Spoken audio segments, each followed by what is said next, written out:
Sound check. Sound check. Sound check. Sound check. Sound check.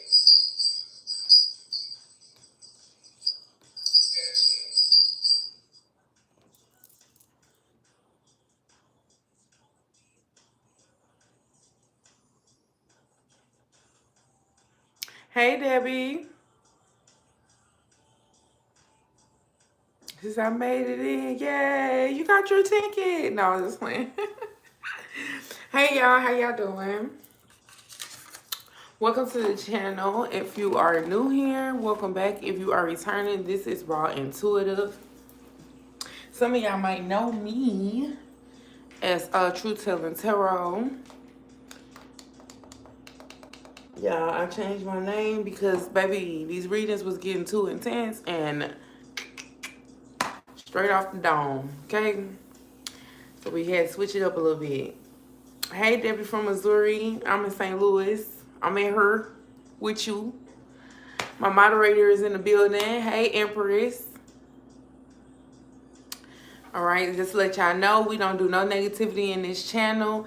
Anything that even looks like is trying to interrupt the reading and whatsoever. Negativity, we don't do no arguing, we don't do no spamming, we don't do anything. You get blocked immediately, okay? Please do understand that I am speaking straight from the dome. I'm channeling instant messages, and my facial expressions speak for themselves. I'm working on it, okay? I'm working on it. We ain't done with me yet, but so just understand that I am here for my viewers, okay? And I'm here to help and guide. We are all here to heal, okay? So just to let you guys know, I am doing this reading from work, okay? And as of right now, I am ducked off in one of the apartments because I have a employee who likes to act like they can't do their job on their own, and they will come and find me wherever I'm at. They will come to my office and stalk me, literally stalk me, for me to help them do their job. So I'm hiding right now in one of the apartments, okay? So if y'all hear my phone go off, I get pages from the residents to leave and go see, you know, whatever it is that they need from their apartment. I go and check them out and I come back. If that happens, and I have to do that, which I did wait until I serviced everybody before I started this reading, so we should be good, but you never know. But in that case, and I have to end or pause the reading, I will log back on. So the only thing I'm asking you to do is, if I have to end the reading, give me about 20-30 minutes and look for the next reading, because I will come back online, okay? So we're gonna get started with the reading. I actually already I've been meditating, y'all, on the energy. I have did a pre-shuffle on the energy also. And y'all, this energy that I picked up tonight is completely different from what we've been picking up the last couple of days. And I was a little shocked, but to let y'all know, this is kind of like on a need to know basis. I feel like how it came out, because just immediately as soon as I started shuffling the cards, the first card that came out was New Love, no cap. That was the first card that presented itself, and that was literally on top of the deck, okay? The next thing that came out after that was the stake energy, which ended up coming out. So somebody's being shady or deceptive. And there was also another energy, I'm trying to, player, and it ended up coming out. So I'm like, okay, so you know, off the back, that let me know that we're about to be talking about new love. Now, who's new love? I don't know. I don't know if this is going to be past energy, new energy, but we're going to get into the reading. So after I did the pre-shuffle, the cards that come out, and y'all, when I do my pre-shuffle, I like to keep the cards out instead of putting them back in and seeing if they come back out, because I want to. And first of all, I do it for me to have my title, and second of all, I do it so that we know you know, where the reading is headed, right? Because we need to know what we're dealing with. So I want to be able to present and see the energy for myself so we can all be guided together, you know, to unfold and figure out where this is headed. Understand? Okay, so we do got new love in the room. I ain't trying to be funny, y'all, because look, I'm part of the collective, but I know I ain't picking up new love yet. So that's what I'm saying. I'm like, okay, whose new love is this? Because I haven't picked it up yet. Um,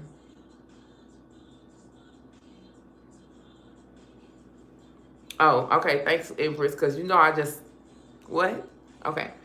So you may have met this person online. Somebody's doing some type of online dating, reminiscing, or there's information that's going to present itself online or through social media. Now, you could be, look, literally dating somebody. You're newly dating someone. Okay. So you're newly dating someone. Okay, so we'll start from the top because as soon as I started shuffling, they started falling out. But the way that fell out, they fell out in chapters, which lets me know it's almost like a storyline. It lets me know that you're gonna start finding out information about this person in waves. It's not going to be instantly. It's not like you can question this person and they'll just tell you whatever it is that you want to know right off the bat. You're going to literally be searching and finding information. This is someone who will tell you something, and it's like, okay, it's the energy of, I'm gonna tell you something just so that you are aware that there's something there, right? But we not gonna go deep though. I'm not gonna give you too much information. It's gonna kind of be like borderline. For instance, oh, today was a sunny day. Okay, that's great. That's it. They don't give any more information. And then you have to dig. Okay, so, and then what happened? Oh, and then, you know, I walked outside and then a bird shitted on me. Okay, and that's it. Okay, so then what'd you do? Well, then I went back in the house and I changed my clothes. Oh, okay. And then my ex called and said she wanted her shirt back. And then I decided to take her shirt, but that was it. But then the ex calls and says, yeah, I came over and I came and got my shirt. Well, you said that she said bring her shirt. Well, yeah, but she ended up coming to get the shirt. And then when she came and got the shirt, what happened? Oh, we talked. We didn't talk. We fucked. It's like it's one of those type of situations. Not saying that's the circumstances. I'm saying this is how this person's truths come out. I'll tell you things, but you'll have to dig for more information. And the more that you dig, the worse the information gets. That's what we're working with here. Okay, so let's start from the top. So this person that you may have recently, you know, started dating or became interested in, you're having romantic feelings about this person. It's happening fast. I feel like it's because the way that this information is coming up, it's like it's undeniable. It's like, oh my God, like this is my person. Why do I like them so much? And as you're starting to fall for them, you're like, I wonder, are they hiding anything from me? All of a sudden, the drama starts to pop up, right? Unfinished business starts to pop up. Some type of patterns that this person may have had, or their baggage starts to unravel or start to present itself. Some of y'all, you know, are like, you know what, I do this all the time and I let, you know, things get to me and, you know, I don't allow things to work out. Let's go along with it and see, you know, what happens, this roll the dice energy. Let's go along and see what happens. And you end up getting close to this person.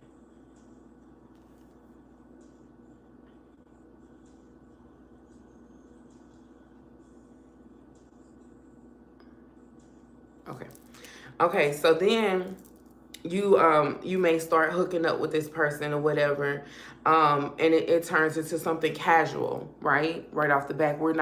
You're not moving too fast. The storyline is going fast, you're getting to know them really fast, but it's like it's casual. We haven't really, you know, solidified what we're doing with each other. You start to see that this person starts getting shady. Okay, now remember, this is the energy. I'm not saying this is the story, right? Because this is still the pre-shuffle. We haven't gotten into why are we here right now. We're trying to figure out what are we doing this reading for. We don't even know. We haven't dug into it to unfold what's actually going on here. So you're starting to feel like this person might be hiding something. That's when this spiritual awakening pops up. You know, right, Empress, I'm gonna let you handle that because I'm telling y'all right now, I'm not doing the chat. I'm at work. I'm not doing the chat and gonna be arguing and hollering and doing all that and going back and forth with people. Immediately, I'm not playing no games. Just block them. I don't care. I'm not doing none of that. Don't spam my chat. Don't get to talking crazy. All that craziness, y'all. Let the story ride. It's like a book. When y'all, or a movie, when y'all watching movies or y'all read books, do y'all have all these different sidebars and you cursing out the TV or you cursing out people in the book? Like, let's be patient. Let's let the story ride. Okay, let's go along with. Let's see what's going on first before we just start jumping down the reader's throat. Okay, like let's go with it. So your intuition is telling you to figure out what's going on here. Figure it out. See what's going on. Okay? You're going to find out some unexpected information about this person, this player here. What they're hiding or what's going on. But this is you having a gut feeling that something is going on in the background. And you are going to, be ready to tap in and see what's going on. And social media might be playing a big part in this, okay? So let's get into the message, y'all. Also, remember, this is a general reading. This reading is for a multitude of people and energies. Please take what resonates with you, leave what doesn't with someone else. Energy is interchangeable. I will say things like he, she, they, them, him, her, whatever. Tarot is not is gender fluid. So go with it, okay? Please enjoy the reading. This is for entertainment purposes only. So let's tap into this reading, y'all. Let's see what's going on. Mind you, I am at work, which means that I don't have all 233 of my decks. Okay, so I'm working with what that I picked up, and what I had on me was what I used to do my shorts. So we just gonna see what energy we're gonna pick up from what I have with me today.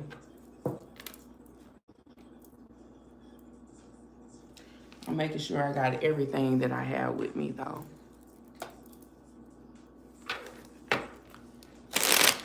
Okay, spirit guides, angels, ancestors, what is it that the collective needs to know? What does the collective needs to know about this energy?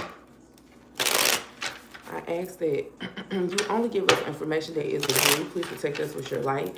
Please protect and cover me with your light. Allow me to know what you need us to know, not what we want to know. I ask that you protect us. You give us guidance, clarity on how to move forward in these situations that you present before us. I'm also glad to be in this position to be able to relay these messages to the collective. Amen, amen, and amen. Thank you. It's time for me to take them off, y'all. It's time. It is time. I wash my face twice a day, and I've been getting water in them. It's time to take them off. So let's go in. Let's see. What is this energy about?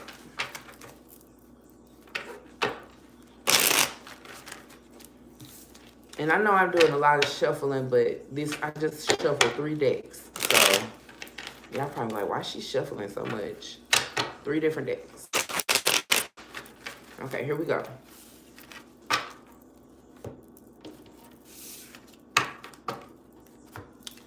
What is the energy?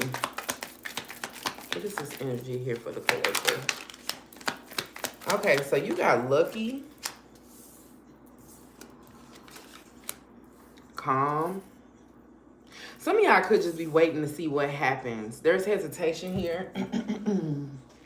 Y'all don't want to rush into a situation. And liberation. Okay, so some of y'all, I don't know, some of y'all praying for a positive outcome. I feel like whatever is going on right now, or whatever energy is presenting itself, you're like, if there's something here, cool. If not, cool. But you might be in the energy of expecting the worst, but expecting the expecting the worst, but hoping for the best. You got promise here at the bottom of the deck.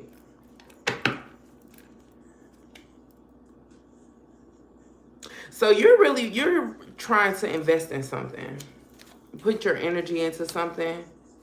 There's investment here with real estate. And then there's this promise energy. So some of y'all could be walking into a relationship, a new relationship. Is trying to get up off the ground, I feel. Give me one more energy here. One more energy.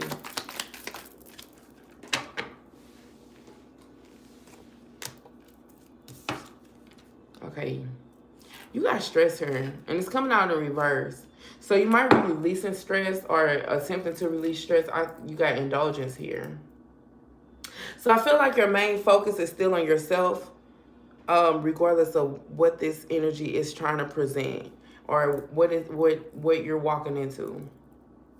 It's kind of what I'm feeling.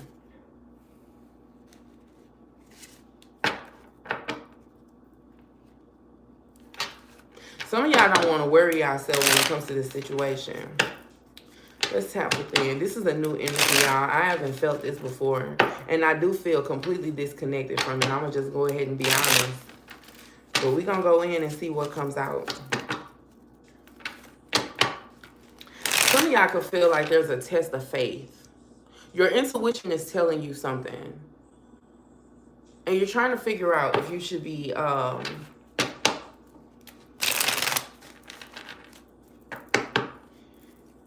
if you should accept it. I don't know. Somebody feels like their intuition is playing games with their mind. Hold on, y'all.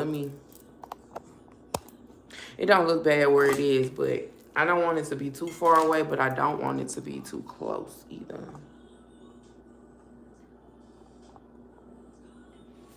Okay.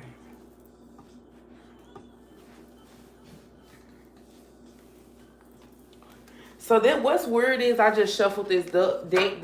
The song that's playing right now is Gotta Move On by Toni Braxton. And the card that's at the bottom of the deck is Completely Done.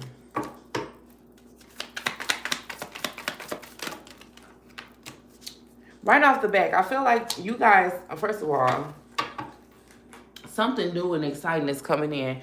So yeah, some of y'all are completely done with something. You got drama here, side piece here. You got triggers and getaway. Some of y'all are completely done with something. All these cards just fell out in the reverse except for party, having fun, clubbing, risky, and fun with friends. So y'all could be completely done with something. Or you have someone else here who is completely done or leaving behind a situation. Some of y'all may also be healing from childhood traumas, or this is the energy from somebody else.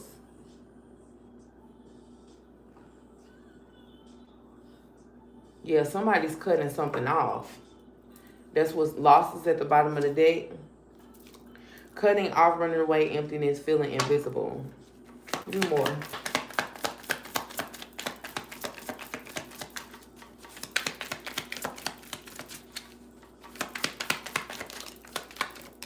Okay, so you got forbidden.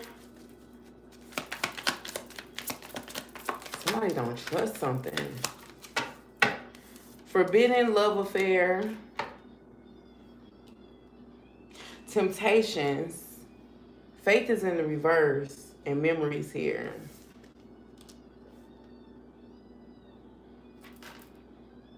Still that lost energy at the bottom of the deck. This literally can be an energy that's attached to you but not yours. Someone you could be dealing with is going through this where they're in the energy of cutting things off, saying goodbye to a sad piece. A sad piece, a side piece. Something could have been really traumatizing for me to say sad. But then you have triggers here which talk about traumas. So if somebody here feel like they can't move on from something else, they want to let it go, you got justice here. They want to release something, but they're having a hard time or they don't feel like they can do it. It's like a lingering energy here. Give me more. Because they all coincide with each other. Someone wants to put something to the side, but it feels like whatever this energy is coming for them. It's coming for them. So someone may have released the person who won't let them go with pursuit here and emotions.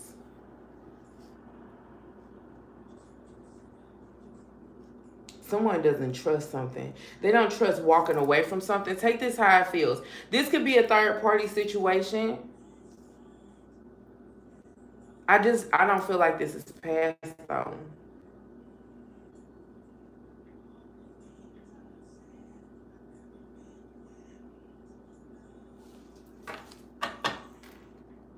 You got anchored. So somebody feels like they're being held down by a situation. Like it won't release them or it won't let them go. Something feels like something is keeping them together. That reminds me. I did see something that felt like that. I can't remember what it was, but yeah. Home here. There's responsibilities in the situation. There was money, finances was tying someone to someone else or keeping someone attached somewhere else. Give me more. Tell me what's going on. What are the challenges here? Whatever this situation is, someone is being vocal about it. It's heartbreaking. There's a betrayal here. Someone could be letting like their issues out or talking about it. Signs and synchronicities. There's an energy here like if they don't say, if the truth doesn't come out, they don't speak the truth, it comes out anyway. It has a way of finding, like coming to the surface.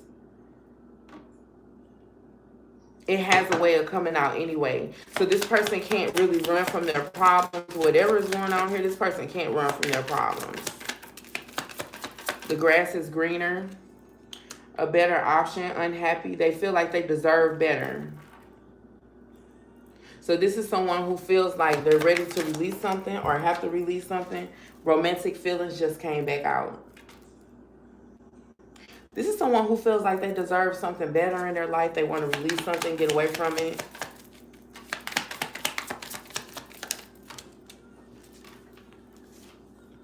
Signs and synchronicities came out. Someone feels like they're receiving information from the universe about a person, a twin flame, a soul connection.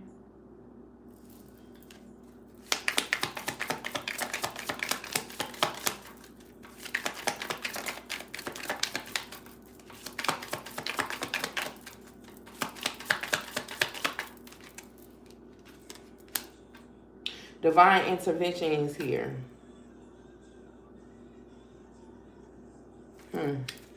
Someone may feel like they're attached to a karmic. Not even that this person may know what a karmic is, but just they feel like something is happening to them and it's because of some type of karma. And it may have to do with a twin flame, another person, another energy is here. So there is a third party here. Proposal at the bottom of the deck. Someone may also feel like someone wants to keep them single or keep them bound to them so that they won't go towards another person.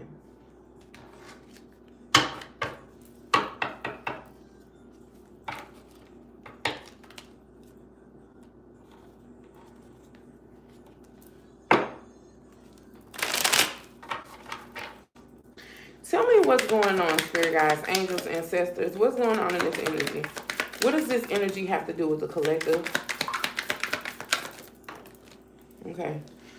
I just got a notification, clarification here that something does have to do with the collective. You got the Emperor here. This could be a father figure. There's two energies here, y'all. The Emperor and the King of Wands.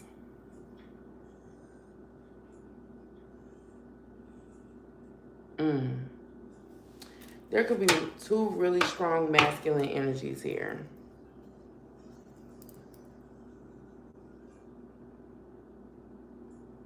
Someone can feel like they're losing something.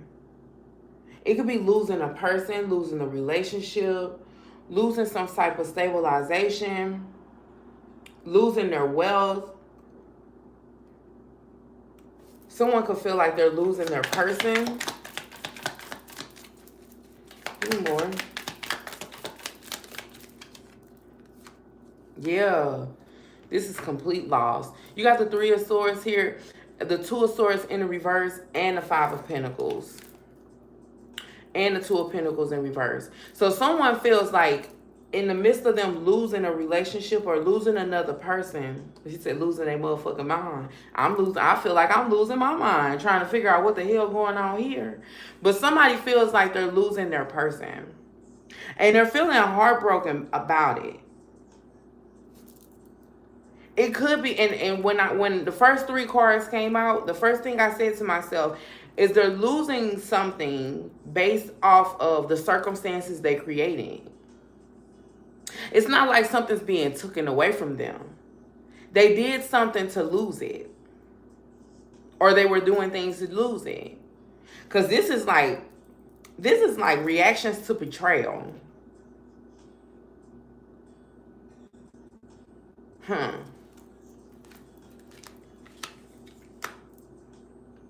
And I mean, when I say losing a lot, I mean losing everything. The Three of Swords, they're losing the person that they love. This is someone who's going through depression. This is someone who's going through grief.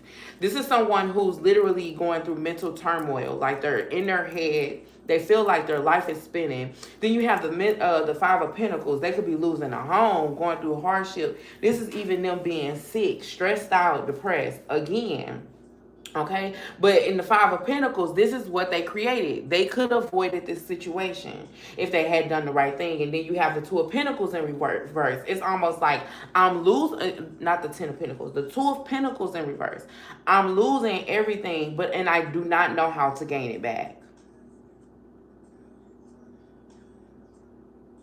Feeling overwhelmed, financial loss, life in shambles. Things are becoming unorganized. I don't know how to get things back in order. The Chariot in reverse.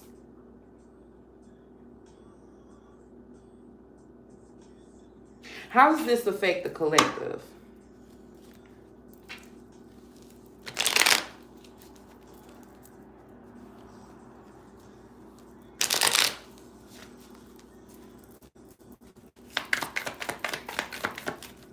How does this energy affect the collective?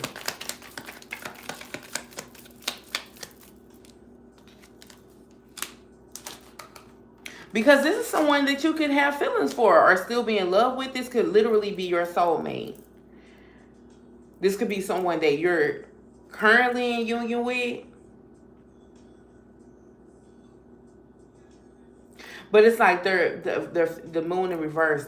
Their energy could be possibly bringing your energy down, or you could be questioning like what's going on with this person. What's going on with this person? There could be even projection here. Where you're like, they're going through something, my person's going through something right now and they're projecting this energy onto me. You're feeling what they're feeling. This could be like somebody that you're connected to is sad and they're crying and stuff like that. And all of a sudden, you're not having a bad day. You're cool. Everything's good with you. And then all of a sudden, you start feeling depressed, sad, stressed out, even anxious. And it's like, but it's this person's energy. They're going through something that they may not even be talking about. The Six of Cups in reverse. They're not even talking about it. They're keeping it to themselves. It's someone that could be in denial. They don't want to let this go. They're feeling regretful right now. Give me more. Why is this here? The Four of Swords in reverse. Somebody feeling stressed out.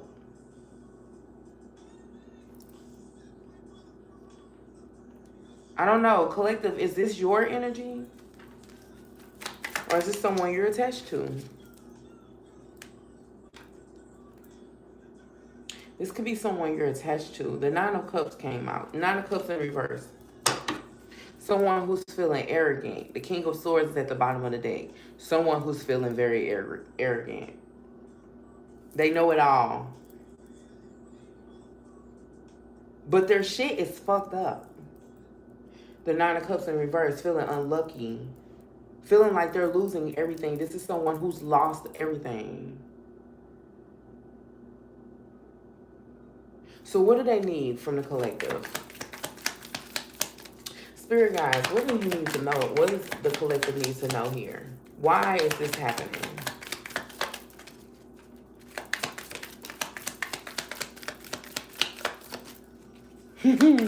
The Queen of Swords in reverse. Some of y'all don't give a damn. Oh boy, I can't make this shit up. Some of y'all don't give a damn. You got the Queen of Swords in reverse, but y'all don't give a fuck. Okay, that's on them. This is some that's on them energy here. The Sun card to the Hangman in the reverse to the Nine of Pentacles. I don't give a damn. I don't give a damn. Y'all like shit. That's how it pertains to you. I don't give a goddamn. So some of y'all could be like, whatever.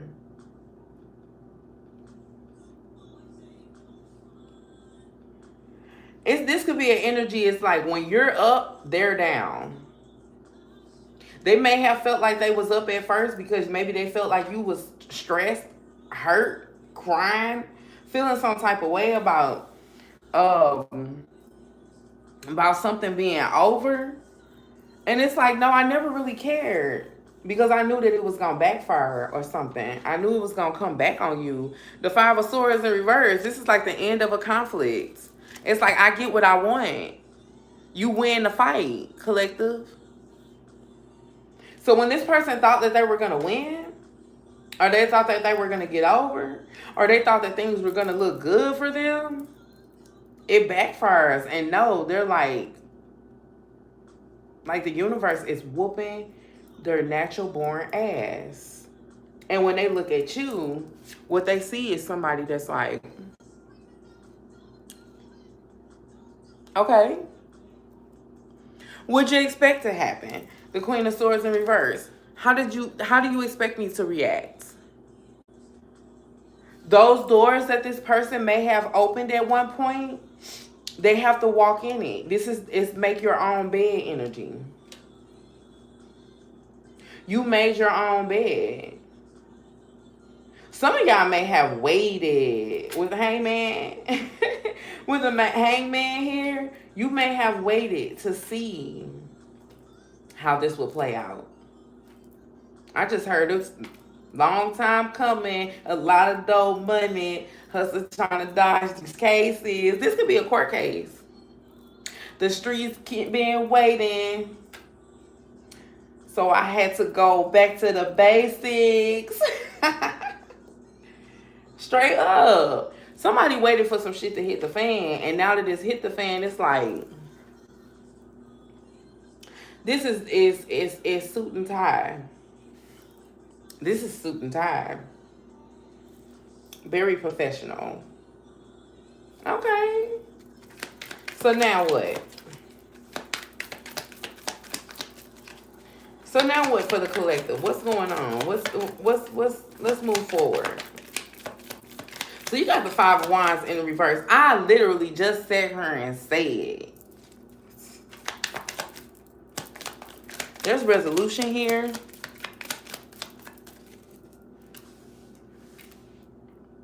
The Hierophant here. Somebody wants to make amends. Someone's tired of fighting. Does the collective get the apology that they've been waiting for? I feel like somebody here gets their flowers. You got the Five of Cups here. Because somebody is in deep regret. Oh, wow. The Hermit in reverse. Ooh, y'all. Somebody that you're attached to is going downhill. Have I read this energy before? I think I may have seen this before where I said somebody was going to get their karma. I think in the oh, I wish I remember. It was like a multi-collective read that I did where it came.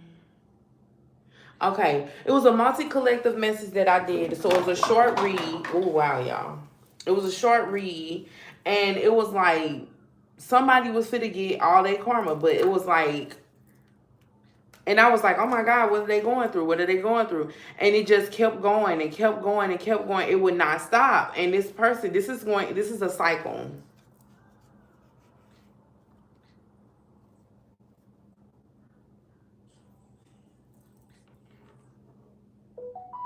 Somebody's about to go through a karmic cycle. With the Hierophant here, the Five of Cups and the Five of Wands in the reverse, somebody's about to go through some shit. This is someone who's going to go through something and beg for forgiveness or want forgiveness. I just heard repetition. The Six of Wands in reverse. Oh my God. Y'all, if y'all heard anything about this person, please pray for them.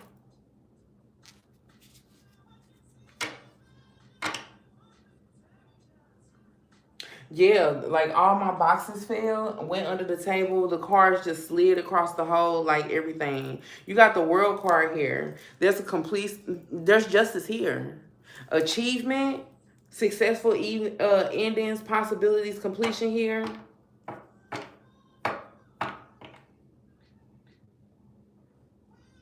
Somebody's about to go through a cycle, and it's like I'm telling you. So it's literally one person is like up here and the other person is down here. And the thing is, it's like there's a spiral. I just keep something doing like a repetition. Somebody's about to feel like a robot, where their life is going to be in shambles, but it's one thing after another. Feeling overwhelmed, stressed out, depressed, money problems, house problems, relationship problems, work problems, car problems. I'm seeing so many issues for them. And this person, when they look at you, they're like, you could be bothered less. Do y'all see? Look at this. For them, you're like, fuck you. But your life, every last three of these cards have the same smile. Everybody's smiling. But fuck you. But I'm good though.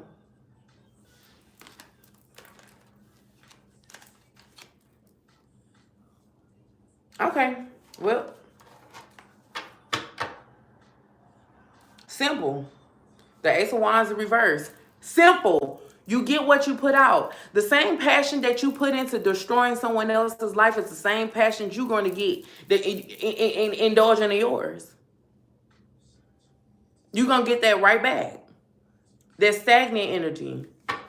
Yes. Everything that this person will put effort into literally is going to like backfire. Ooh, Lord. This the energy of like, this is horrible, but somebody getting out of jail from doing like a hard crime and like nobody wants to hire them. Promising interviews. It's like missed opportunities, creative blockages. Look, listen. The Eight of Cups in reverse. The page, my eye just started twitching. The Eight of Cups in reverse. The Page of Wands and the Eight of Wands in reverse. Everything that this person will try to put energy into, try to build, try to go towards, is going to feel like a promising situation, like they're going to have something that they can, that they can actually grow into, that they can actually put their energy into, that's going to look like it's going to work and it's going to pick up. And it's going to be like, what is this? The Six of Cups in reverse and the Seven of Swords. What's that? Oh, it's a kid movie. catch you something, catch you again. Where? Oh man, it's like this person is like playing hide go seek. Is it was that what they was playing? And then they get got. Lion King. When they were playing, when they were trying to catch the playing hide go seeks with the little bugs on the ground. And then and Nyla goes and she grabs it and she caught it. And then it happened again. So she had an opportunity to do it again. And then it got caught again. And then right after that, then the lion jumped out of the bushes and got her ass. It's one of those, and that was Simba. It was like it's a situation like this where this person is going to go through repetitive cycles of thinking that they're going to do something, or they're going to have something, or they're going to get something, and then life is going to shut doors on them, like the big door. They lose. This person loses. Do y'all understand what I'm saying? This person loses. So, okay. It is the mirror effect. Whatever it was that this person tried to reflect or tried to put onto the collective, it took time. So this is like built up karma. It took time to play out. Like there's a story here. There's something that's been repetitive. There's a cycle here. And it's made it all the way to the end, but now it's in reverse. The y'all, that brings me to, and I didn't bring it up, and I said I was gonna bring it up and at least talk at the end of the reading, but this brings me to the energy that I was thinking about because it's really heavy on me. Everybody's been hearing about the story where the girl had the chicken stuff in the chicken blood in her hair, and she went to the hairstylist to get her hair done, and she wasn't supposed to wash the stuff out yet, but she did it anyway. She let the hairstylist do it, and the hairstylist recorded it, and then it ended up causing like a destiny swap, and the girl, the stylist that did the girl's hair, ended up losing her daughter in return. This is kind of like that energy. You play with fire and you get burned. You don't play with the anointed. This person wanted to turn someone's life upside down, and now they're at the other end of that upside. Okay? So that's their energy, and I want to get away from them and their energy. So that's what you need to know. That's what you need to know. So, and inevitably, in all of this collective, there's two stories here. Okay? At the beginning of the story, it started talking about new love and all this other things going on, but there might be a part of this person's karma is that they're seeing that you're moving on and that you have new love here. But it's almost an energy of like, once you start going into Pandora's closet, the truth start revealing itself. So who has the secrets? Something's being mirrored. Let's go back.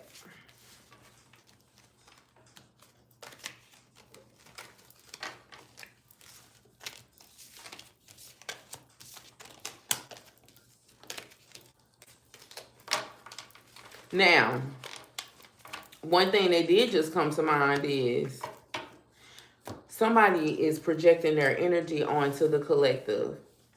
And they're, quite frankly, somebody could have been completely moved on from this situation and ready for new love and have actually opened the door to new love, only for this past person to be projecting their energy into this new love cycle. Energies are fluent. So, spirit guides, angels, tell me about this new love energy here that presented itself in the beginning. Are y'all resonating with this energy? Y'all, when I tell y'all this is not my energy at all, I'm literally feel like I'm pulling it out of my ass. Is anybody resonating with this? Let me know in the comments.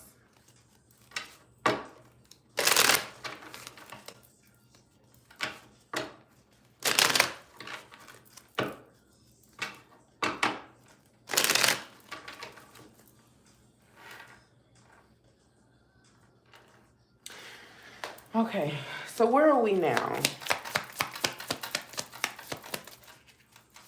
It's chasing you around from every platform.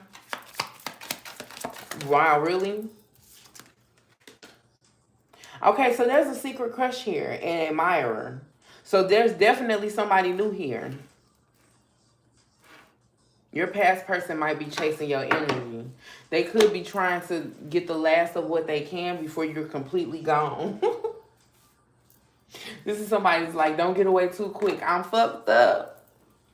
Ooh, y'all just heard. I fucked my money up. Now I can't re-up. I don't know. Some of y'all may not know none of them songs. That's rap music, y'all. In case y'all don't know. Look, I'm looking over here. Cause my iPad, I'm sorry, y'all. I keep forgetting y'all right here next to me. I apologize. But if in case y'all didn't know, y'all know I'm from St. Louis, baby. I could switch it up day and night. And I be into trap music and stuff like that. I be outside. I've been outside all day. Then I came straight to work. Okay, because I'm going to pop my shit. If I ain't going to do it, I'm going to pop my shit. Okay. So some of y'all could be in the energy of ready to move on. Y'all have a snake charmer in y'all energy. Someone you may know, there's something about a magician. Yes, that's Waka Flocka Flame, period. I fucked my money up. Now I can't re-up. Yeah. Okay. So, y'all got somebody new in y'all energy, right? Damn. And y'all could be at a crossroads about this person. That's what I was expecting. So y'all could be texting this person, or they may be at a crossroads about you. You can have multiple options, or feel like this person got multiple options. But this is someone that you're in communication with. Something unexpected. You could unexpectedly be coming into a relationship. Okay, so that new energy is coming back out. The new energy is coming back out. So maybe what you needed to know was that whoever it is that you're walking away from, it can honestly be that because you're cutting this person off, or that you're walking away from them, that they're getting their karma.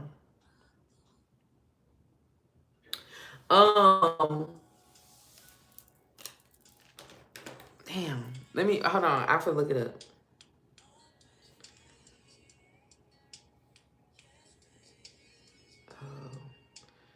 What's that song? Is it on there?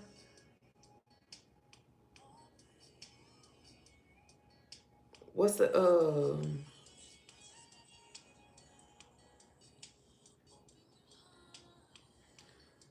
what's the name of the song?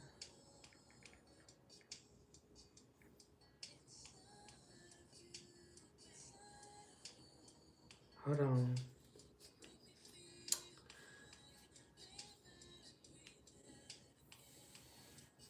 I'm finna tell you. I fucked my money up.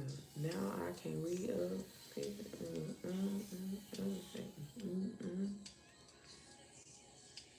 It's not hard in the paint. That's not hard in the paint. I know there's not no hands.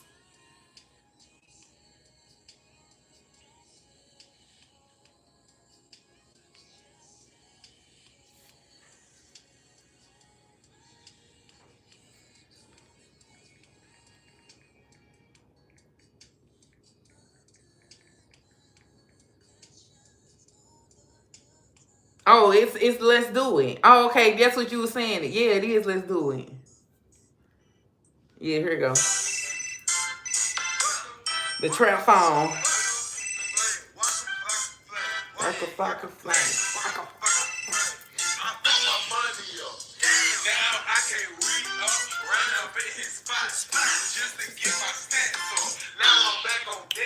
So simply, what the fuck you want? but this ain't what the fuck you want. Okay, y'all. Okay. We off that. Yeah. Okay, let me turn. I'm gonna turn it back down. Let's get back to what we was doing. Because somebody in your energy done fucked their money up and now they can't re-up. They pissed off and they going for everybody and they trying to figure out how they get this bad. But that was then and this is now. So what you don't expect is there's an unexpected relationship coming in and y'all could be at a crossroads. Girl, I swear, I'm old as hell. When I just said her pulled that video up, it looked like remember the old BET videos where it kind of was like it wasn't even like in 3D, okay? It wasn't even like 3D. Thank you for subscribing. Look, okay, they think they finna run up and some of y'all ex might start scamming. Okay, because this is the bottom of the barrel energy here. But we look, y'all, we moving on because that's what they want us to do. They want us to focus on them so they back in our energy. Okay, we not doing it. We not doing it.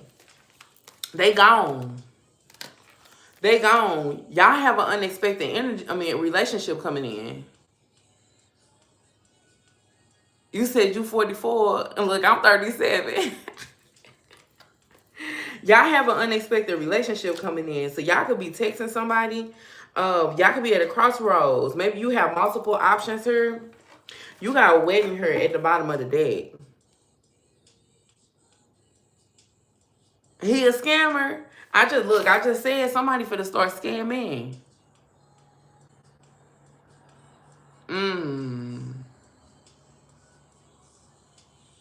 Not the flip phone. I miss a good flip phone. You said you telling? Look, okay. Look, y'all, that's so funny. We was just listening to that Walker. Look at that party energy. I'm telling you, some of y'all finna get outside. Okay? You could be meeting somebody at a social event, or you did meet somebody at a social event, or this could just be you going out in public and your relationship becoming public. Okay? Tell me more. What else does the collective need to know?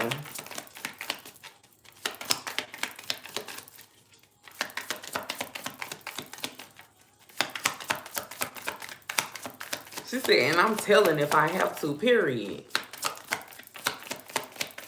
In the mud, yeah. Not in the mud, literally. That's crazy. And that's actually a flock of sown in the mud. In the mud. Okay, y'all. So that player energy is back here. So you might meet this person and this person be a player. But they can also be single. Not in a relationship. Not entertaining anybody. I don't know. So what is the worry here? Where is the focus here? Their social media. They could be a social media hoe. Or you could be finding out information about this person. Okay, so the energy's coming back out, y'all. The energy is coming back. Okay. The energy's coming back. So something could be revealed on social media. What is it? Damn.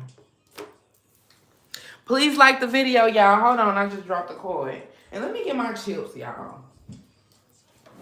Hold on.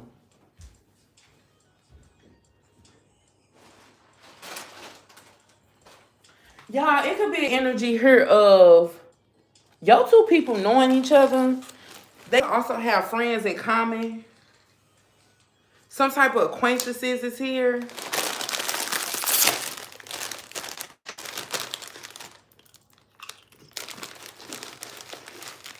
Baby, I hate social media hoes because I'm one of them. That's all I do. You got a magnetic attraction here. So this person might show up as a friend, or maybe y'all know each other through common friendships. Magnetic attraction. With this person coming out as secret crush, He said, I got the munchies. So this person, okay, y'all got somebody that's been watching y'all for a while. They're lusting over you. They find you irresistible.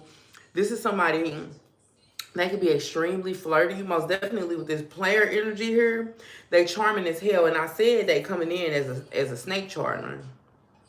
We finna find out who this person is.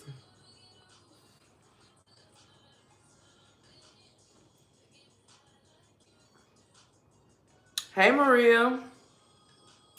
What happened, Empress?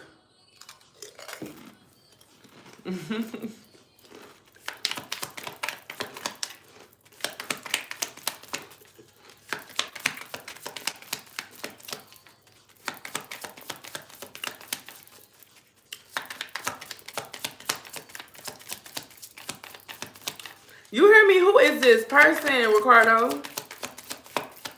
You don't like flirts? Baby, flirt with me, baby, because I'm a flirt. Okay? Y'all, I'm talking about some. I went outside today. Baby, when I say I almost... You could be at a distance from this person, or they travel a lot. This person could be wanting to retire traveling. Because there's something... I was one of them. I am. I'm not even. I ain't even gonna be fun. I ain't even gonna play. Yeah, I know. If I could post everything on YouTube, I would. But YouTube won't let me post my music, and they always spamming me. I don't like that. But baby, when I sit here and say I be outside and I will post it, girl, please. I almost got y'all. Almost got it. Okay, so there's something about home and travel here. This person could want to get away with you, which their energy is right here, and they came out with the new energy. Some of y'all finna hit lucky. Y'all finna hit luck. Like, y'all finna strike gold. Okay? Some of y'all waited patiently for this new love to come in. Y'all have this getaway energy twice. Y'all waited patiently for this love to come in, for this, whatever the situation is. And y'all could have also waited patiently for somebody else to get that karma, honey. And when I sit here and say this here, it's like y'all have two different, it's like having two strands of income or two sources of income. It's like y'all waited patiently. Look, because y'all got hesitation here. Y'all waited patiently for some shit to hit the fan. Whether this will be your love life to pick up, or it can be this person, the other person's demise to fall down. Y'all waiting. Some of y'all didn't jump the gun. Y'all didn't run off. Y'all didn't do... Oh, girl, he crazy, girl. Girl, I don't even want to get into it, honey. Straight. He sent me a page. I'm out here minding my business, and he caught me outside and asked me, he said, is that appropriate, what you have on? I had on some biker shorts. I wasn't doing too much. He said, is that appropriate? I'm like, where you at? Where you see me? He's talking about, I just need to know. Do you feel like you are being appropriate? He's talking about something, you want to get beat up or something, don't you? He said, you ain't never dressed like this. I said, have you ever seen me dress like this? No, I dress like this. But have you ever seen me? He's like, you know what the fuck, man. Baby, listen. I did not just say I was fit a summer like 2016. And I meant it. And I meant it. Okay? I'm about to go 10 years back. All the way back. Before everybody started dying. We about to have a good summer, y'all. We about to summer like we never summered before. Hear me say that. Y'all heard it from me first, okay? We about to be in our bag, and then surely thereafter we gonna be outside. Period. And I'm predicting it. I'm predicting it. That's all I want to hear this summer. Every time y'all get on my live, I want y'all to be telling me like where y'all just came from. What did you do today? How did your day go? I want the girls to put in the chat what they wore today, and I want the men to put in the chat what the fit check every time I go live. You heard me? I'm talking about, yeah, because we finna be outside, point blank, period. But we gonna talk about what we gonna ban. But we finna go on that. Okay, so let's tap in. What's going on in this energy spirit? Because it's all over the place. We picking up two different people. And I just need you to narrow it down so we can know what the focus is. Because where is we going? Okay, we are an hour in. What is we doing? Oh, y'all, what is we doing? Spirit said we going somewhere. Get off this table. Okay, somebody going somewhere. Somebody is going somewhere, though, because travel just fell. And friends just fell. So something is going somewhere. I'm telling you that right now. Mr. Put that shit on, okay? Period. All summer long. I just scheduled I just planned my trip to Oklahoma at the end of this month. You gonna wear your dare shirt? I dare you to do it. I'm talking about, so I'm gonna be at Walmart. I'm gonna be getting little t-shirts from Walmart, cutting them up, baby. Hoochie mama all summer. Y'all, I can't make this. I wish I could hear it, the recording. He told me I was outside looking like a hoochie mama. And this was all while I was bringing him his lunch. Talking about something. Are you a hoochie mama now? Baby, you ain't seen the hoochie mama. You ain't seen the hoochie mama, honey. It was very respectful. He said it was. You hear me? Look, ain't nobody see me but my Facebook, him, the inside of my car, and whoever was spying on me when I was walking from my house to my car, in the store, and to my car. Them the only people saw me. I did look good. I thought I looked great. And apparently he did too. Because he sent me a message and said, I love you. After he got done complaining. You know I love you, girl. It was appropriate. Y'all know how y'all get. Men get worried about them. Men get worried about biker shorts and stuff like that. It's cute. What is the point? It's cute. And there's nothing wrong with that. I don't know. Men get sensitive. Put you on some. You know what I'm saying? It's for to be men for be out here in they hoochie daddy shorts. I don't want my man wearing pants this summer. You gonna put that shit on. So some of y'all putting somebody behind. Somebody might be trying to confront you. Or they might call themselves trying to speak their mind or have a lot to say. Okay, this could be someone who may have betrayed you or let you down in the past. And some of y'all,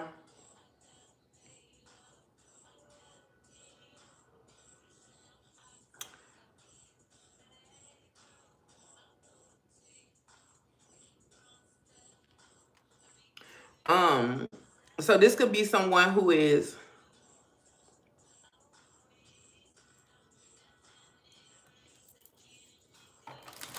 oh, well, yeah, we ain't letting no man disrespect us. Wear what you want to. I ain't gonna listen to nobody disrespect me, baby. And when I go take that shit off, I'm gonna put something else on. And it's gonna look equally to what I feel like I want to wear.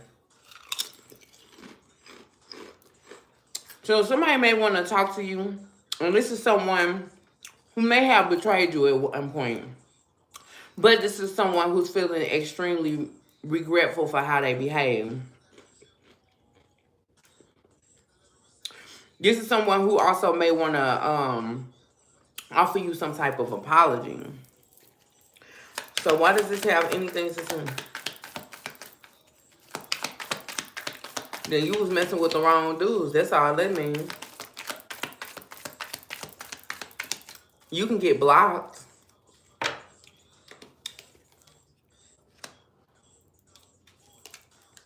Empress, can you see that hidden message?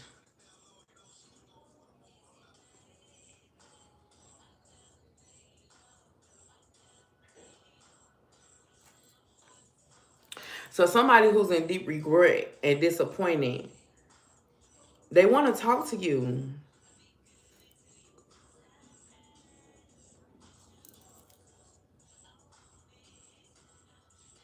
Why all of a sudden they want to talk though?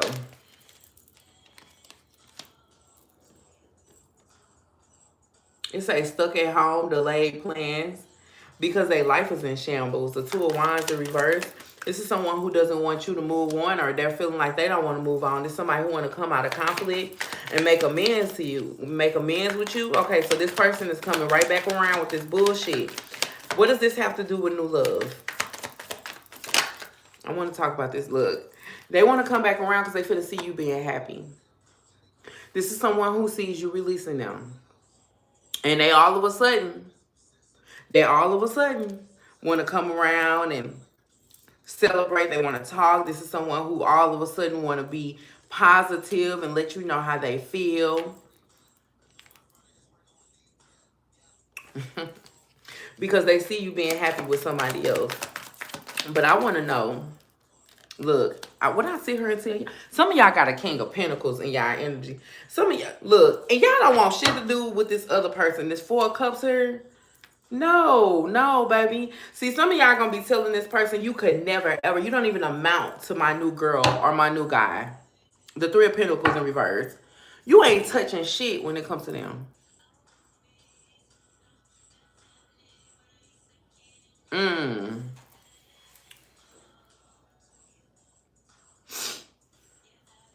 You ain't got nothing on what's going on. I feel like y'all are going to have the opportunity, and I feel like this is something that's inevitable.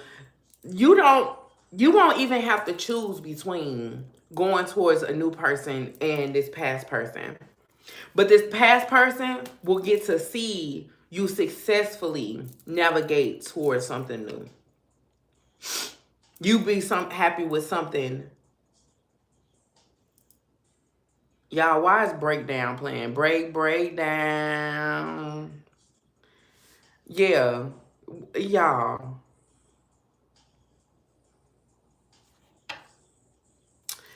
Okay, so this new person coming in, right? They're showing up as the King of Pentacles. Okay. And the Eight of Pentacles, baby. Y'all feel it's going to look so good.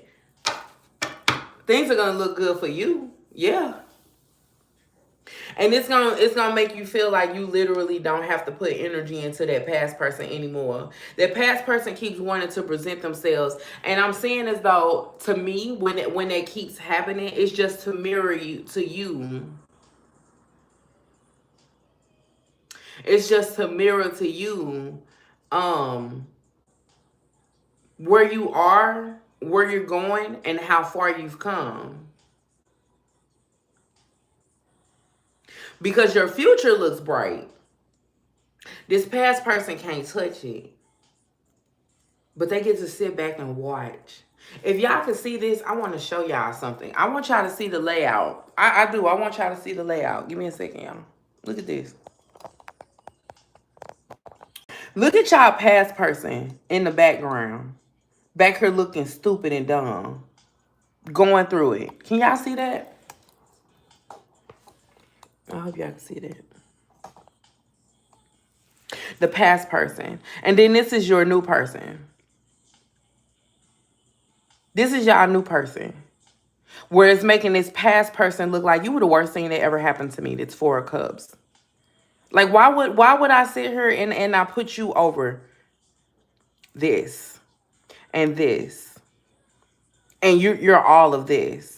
All the betrayal, the lies with your ignorant ass, with your badass attitude. You disappointed in yourself. And this person's biggest fear, what hurts them the most, is that you can't come back for what you already did. There's no more apologies here. There's nothing more you could really say to me. What can you say to me? The conversation will start off, look, I know I fucked up, the Ten of Swords. I know I did you wrong, right? But because this is what you did, because this is what? But now this is what's going on with me. This is where my life is. This is what's happening in my life. This is what's going on with me. What? What are you talking about? So this is what we are dealing with. And this past person wants to keep popping up like, I can't believe like you're really going to move on. I can't believe that I'm going to sit here and let you move on to somebody that's better than me. Somebody who's really going to stick it out. Somebody who's really going to put in the work with you. Somebody who's really going to make some shit shake.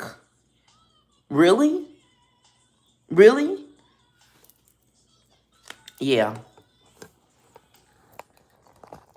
Your past person first having to sit back and watch that. They do.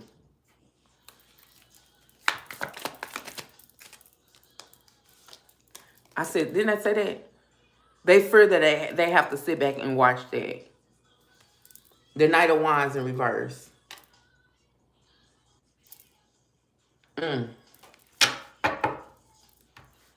Look at the Justice here. Straight karma. Straight karma. The sun, the star in reverse. The Four of Pentacles. I can't believe this shit. Okay, so let's move forward.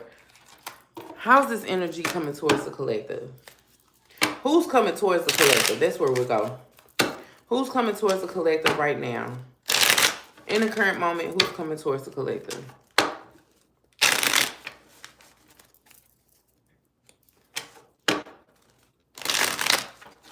So mirroring is, mirror is a reflection. When we say mirror in tarot, that's like you've already done it. And now you're watching it be redone. The thing is that you've went through it.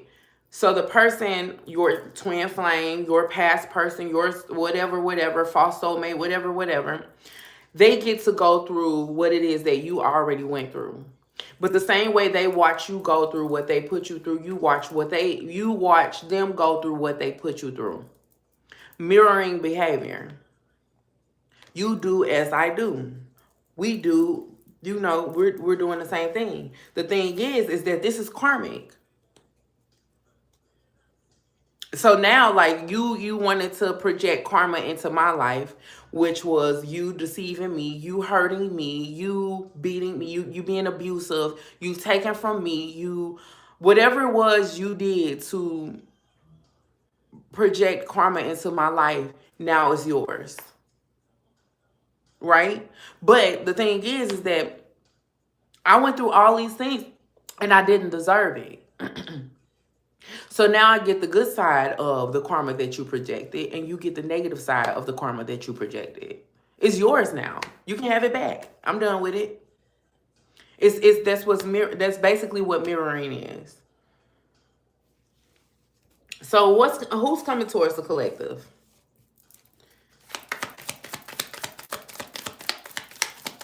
Who's coming towards the collective?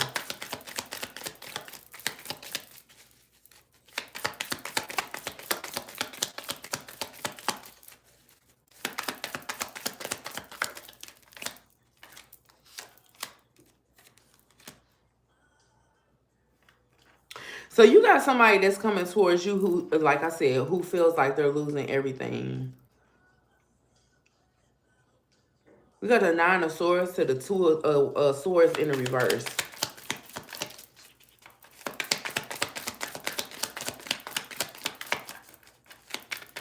That's the strongest energy here, is that this person is feeling hurt, down and out. The Ace of Swords, the Lovers in reverse. You got somebody that's coming towards you who feels down and out. They feel like they've lost everything. That's the strongest energy here. This is someone who's definitely projecting.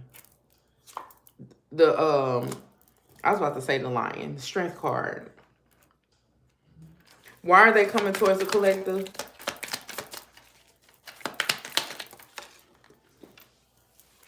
To cry. No. Thank you.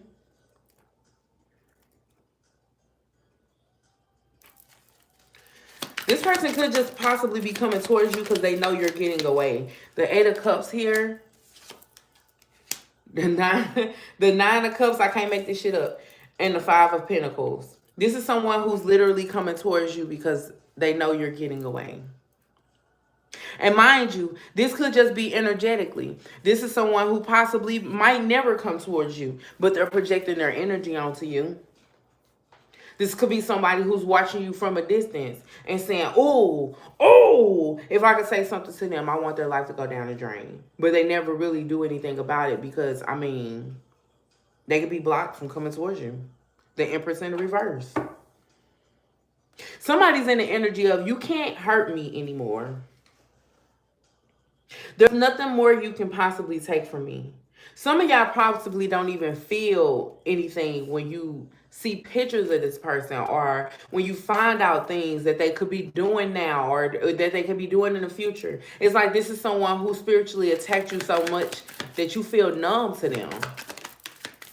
That's what this person's worried about. I don't have effect on the collective anymore. The Four of Swords in reverse.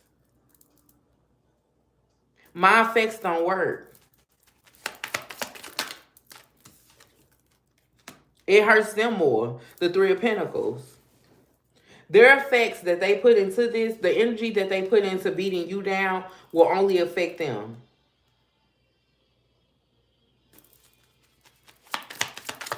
It only benefits them. It only hurts them. The Fool card. It's like there's an energy here of, yeah, go ahead. Go and do that fuck shit. And the Temperance card. Go and do that fuck shit. You get it right back. Somebody has literally made their bed. Somebody has mended their fate. This is concrete, y'all. The feet in the reverse. It can't fuck with you. This is someone who literally mended their fate. It's concrete. And I keep saying that because it's not, there's literally nothing they can do to change the dynamics here. Somebody said that to me earlier today. I was trying to sleep at the bottom of the bed and they said I was throwing the dynamics off. This person cannot, they can't, there's nothing they can do to fix what they've done. With the Fool card here, it's like, accept this loss and go ahead and move. Some of y'all in there watch out energy. The Prince of, look, I said the Prince. The Prince of Pentacles in reverse. Somebody is literally in the way. The Chariot in reverse. In the way. Watch out. Watch out. And they feel like they can't even move forward. Biggest disappointment of their life. The Five of Cups.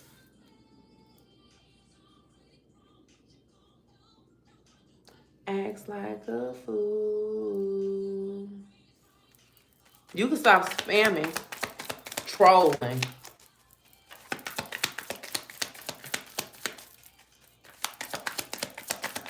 Anything else that the collective needs to know? What is the possible outcome here? What's the next course of action for the collective? Damn, I bent my cards.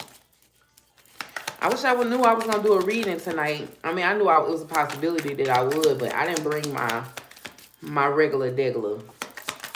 Which I'm glad I didn't, because we got new energy tonight. Yes, we did.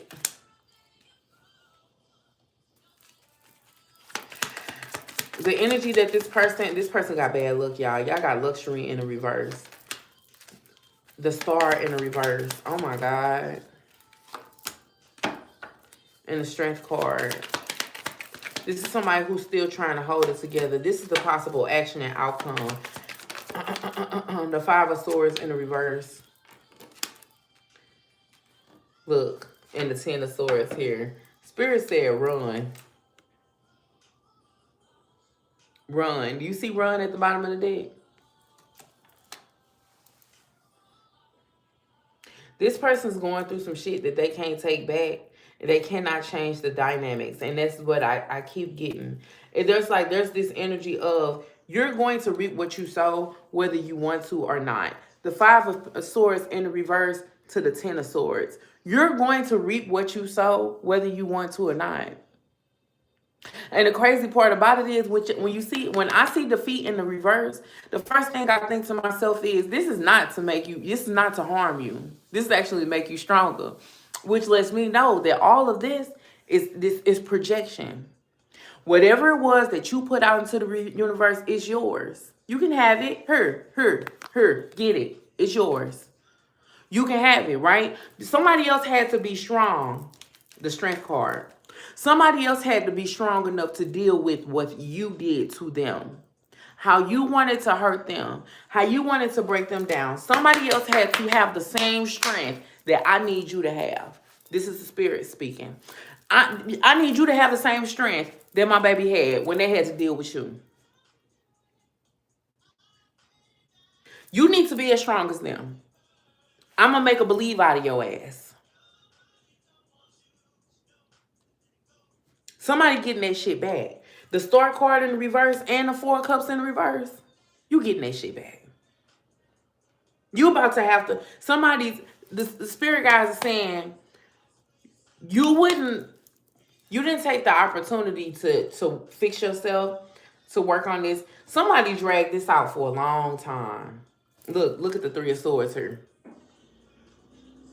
Somebody dragged this out when they really should have been putting in the work. The only thing they did or managed to do was hurt people.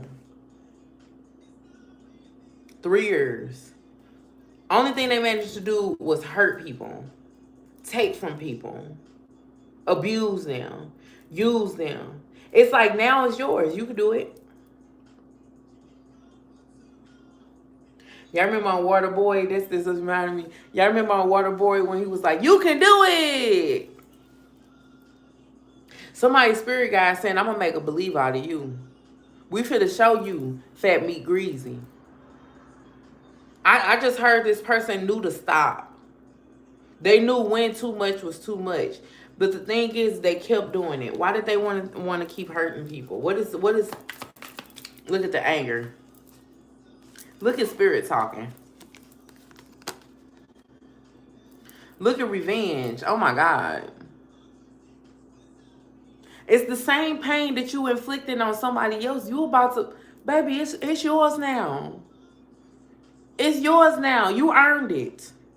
It's yours now. Figure it out. Figure it out. Why did this person want to hurt the collective so bad?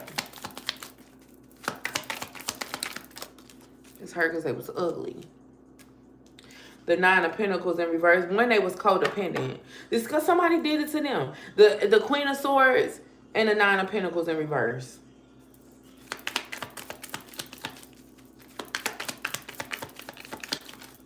This is someone who didn't want to be rejected. This is someone who didn't want to be hurt. This is someone who was codependent on somebody else's energy. This is a projector. The seducer. This is a projector. They didn't want to be hurt. I'll do it to you before you do it to me. The Nine of Swords.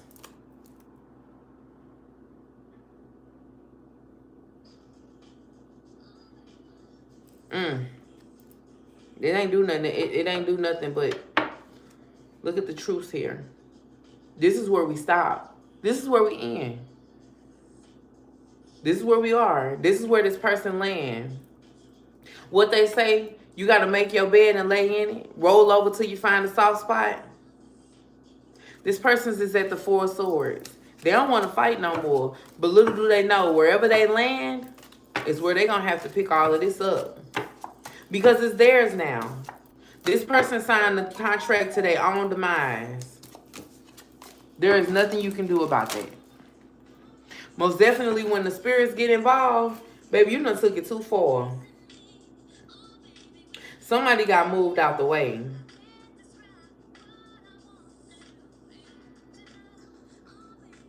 Somebody got moved out the way.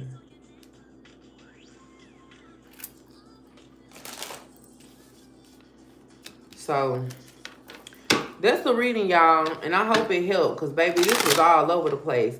Some of y'all ready to move on and y'all ready to venture off into new relationships, start dating new people. And some of y'all have literally already started, okay? You already have somebody else in your energy. But you got somebody else here and you could even have trust issues. Some of y'all even let all of this go so that you can open the door to new love. And it's causing this person to get the karma and that they been, you know, put out into others, that they projected into others. I can't make it up.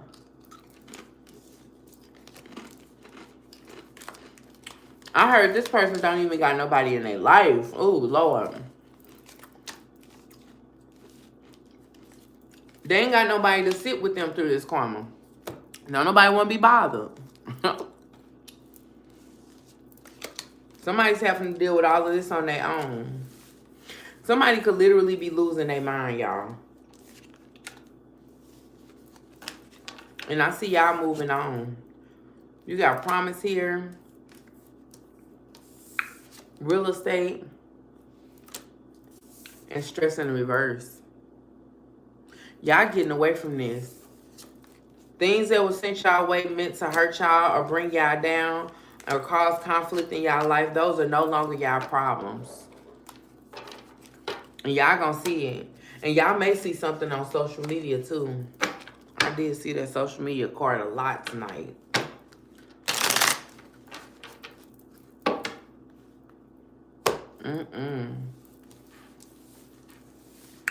So that's the energy, y'all. I hope it helped. I know this was all over the place. I tried to chase this energy around as much as I could to see what was going on.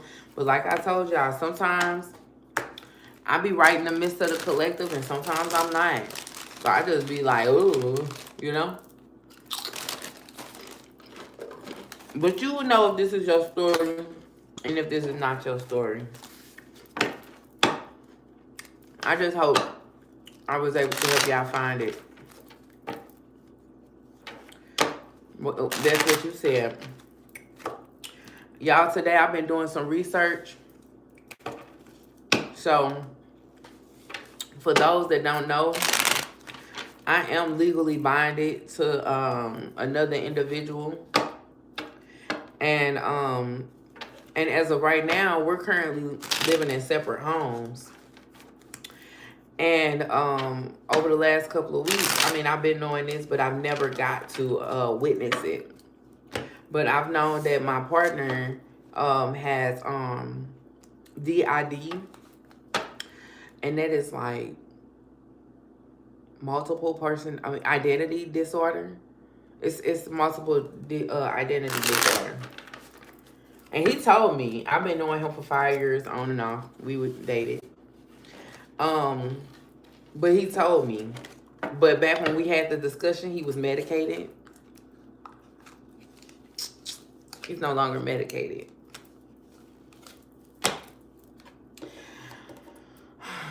My relationship is eventful. Okay. Sometimes it's good, sometimes it's bad. Every time it's confusing. I don't know who I'm gonna get. So yeah, I'm going through that. And the only thing I can do is laugh about it because I wish he would have stopped taking his medicine before. You know, we got married and I took my Shahada and everything. That's not how it happened. Not how it happened at all. And sometimes I feel like he ain't gonna stop. He probably gonna make me lose my mind. I ain't even gonna hold you. I'm probably gonna be medicated by the end of this. Because I have to figure out how to deal with all the personalities.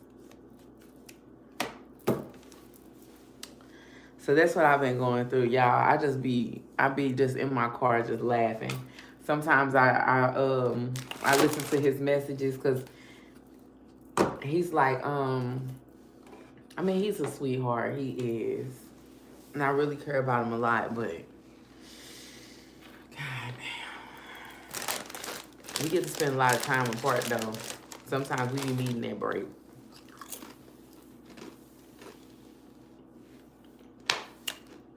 So sometimes I'll be in a collective, and sometimes I don't, honey. I wouldn't know what to do if I had to deal with every last energy that came up.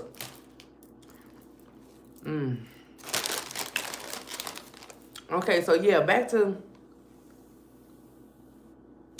it is like dealing with several different people. And the crazy part is I've already met 4 different people. And he texted me today and asked me if, and he was talking like, like he was himself, but I know the difference in between the people. They have different voices. They even look different. Like literally his face will change with the personalities. It's crazy, y'all. Like he'll wake up and be somebody else. And then he'll go to sleep and I'm with somebody else. So I hadn't seen him in like 4 or 5 days. And I went home today to see him. And when I went to sleep, I slept at the bottom of the bed. And he told me, he said, don't sleep like that. You're throwing off the dynamics.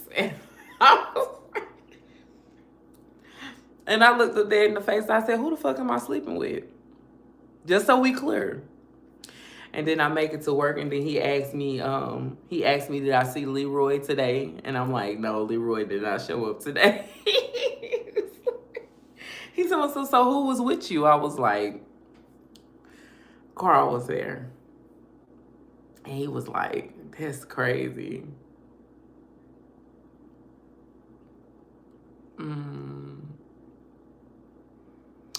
No, and he really do need some help. And it's scary. It's scary as hell. It's scary as hell. And it's like some days I'll be sitting here like, I'll be ready to run. Like I do. I'll be like, I don't know, do you really love me? And Leroy be like, yeah, I love you.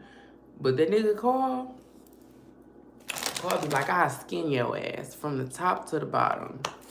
And I'll be like, I'm going home. And then when and then there's triggers also. I know the triggers, but like sometimes the triggers can literally be me just going to my house. It's a trigger. Triggers can be food. Triggers can be the weather. Triggers, one time a smell triggered a different reaction. Like I'll be sitting here, I go to sleep to my man, I wake up to a nigga who got a receding hairline, skin tight, and on the end of the bed, rocking back and forth. Talking about some, what are we doing?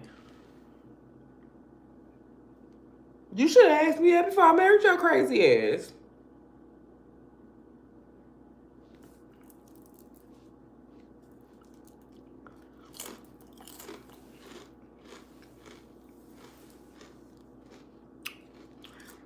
Yeah, just sometimes y'all have to realize we are a spiritual warfare. Okay? Stay prayed up. I pray for that man every day. Crazy part about it is he prayed all day. And I wonder if his prayers get answered because there's literally 4 or 5 different people praying. Who gets priority? I'm joking about it, y'all, but it's so serious.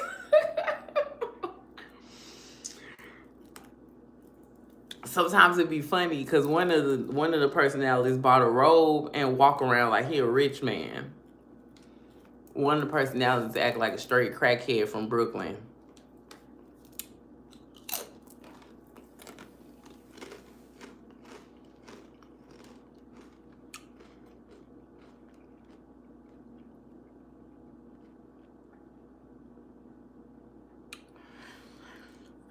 Yeah, but when I talk to him about it, he gets so triggered, and I have to stop talking to him for a couple of days so he can kind of process what it is that I'm saying or where I'm coming from, so he don't feel like I'm coming from a place where I'm like making fun of him. Because like I said, there's triggers. So I have to be careful not to wake those, different people up with my triggers.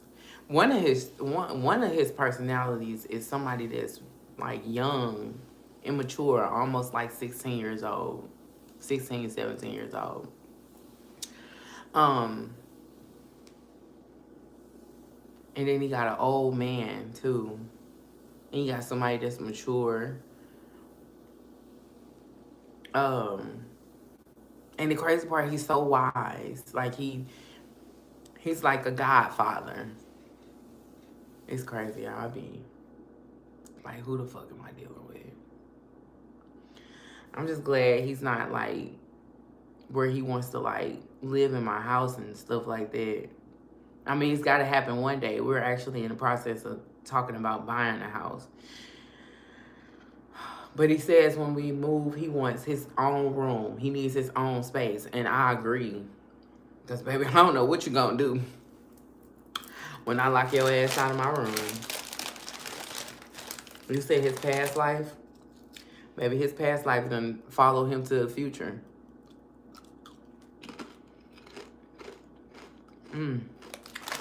So, yeah, I wanted to talk about, for all of y'all that know, I mean, first of all, at the end of my readings, y'all, you know, every now and then I have different segments. Sometimes I do questions at the end of the reading. Sometimes I do talk time with Elise because I am a life coach, and I do inspirational messages or whatever. So I have talk time with, you know, my community or whatever. So if you don't want to, thank you, baby. If you don't want to be a part of the talk time, that is completely fine with me. You can get off. This is where we end the reading and we just have like time where we just kick it, okay? So I wanted to talk about okay, the girl with the hairstylist. Have y'all heard about this story?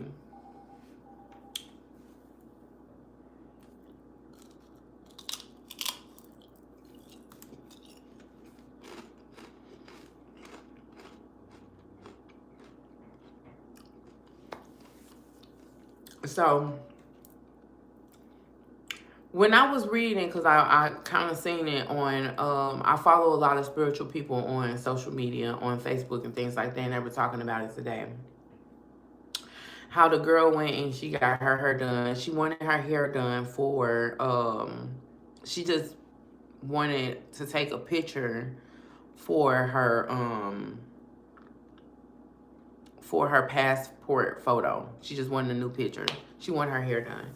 But when she went to see a hairstylist, she had chicken blood in her hair. She said the hairstylist was booked up, but she had time to fit her in. She said that her spirit guides told her to wait a little longer before you rinse it out. So she was waiting, but the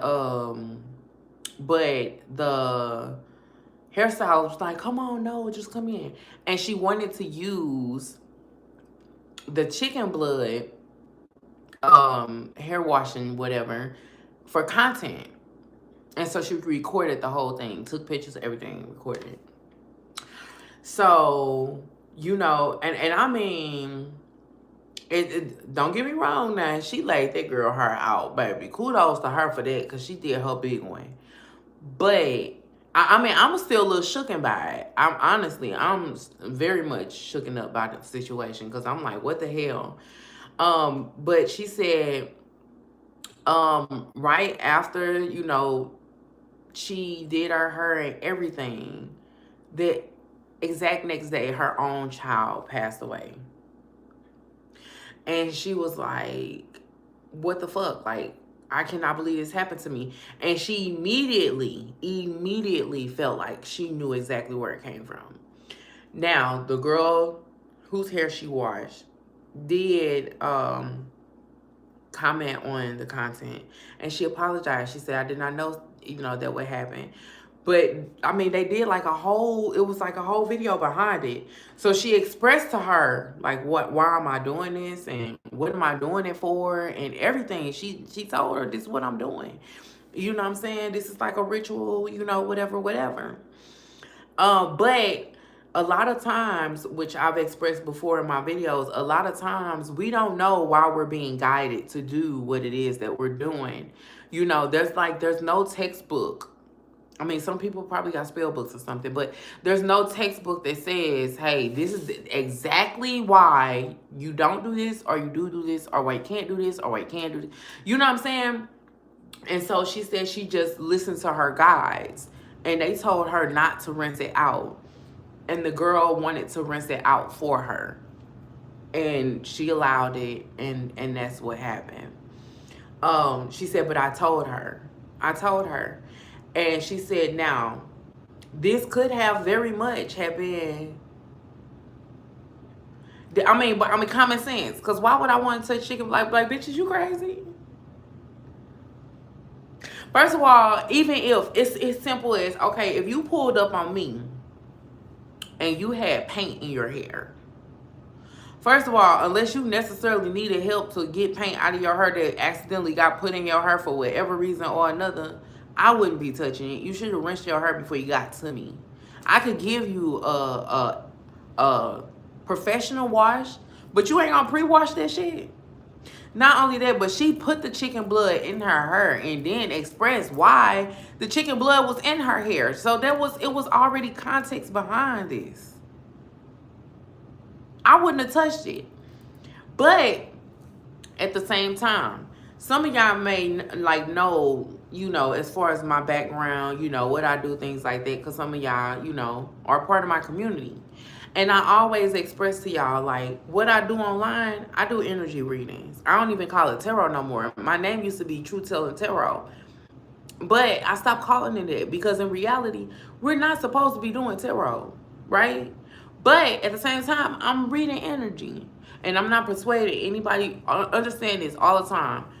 You have free will. I'm not predicting your future. I'm telling you the energy that I feel, right? I have gifts outside of what I do with these cards. You know what I'm saying? So it's like, I'm just helping you understand the energy that you already feel. But outside of that, baby, I'm not doing nothing else with this shit.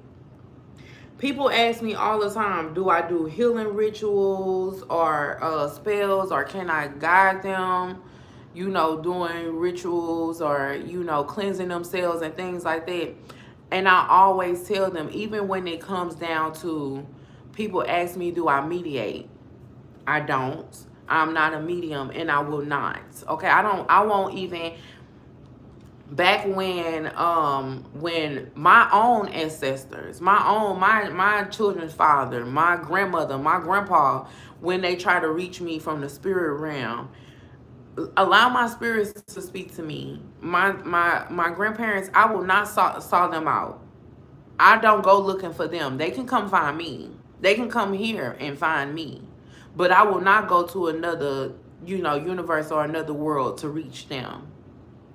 They will have to come to me. This is where I am. You know what I'm saying? You don't know who wants you outside of where you are. And so, no, real life, some people like, oh my God, that girl Destiny swapped with her. We don't know that that's true. We don't know if her spirit guide said, okay, so that's why you don't play with people. That's why you don't play with this shit. I don't do cleansing rituals for other people. Y'all, we are all magicians, point blank and period. You can cleanse yourself from whatever energy. You're supposed to be able to heal yourself.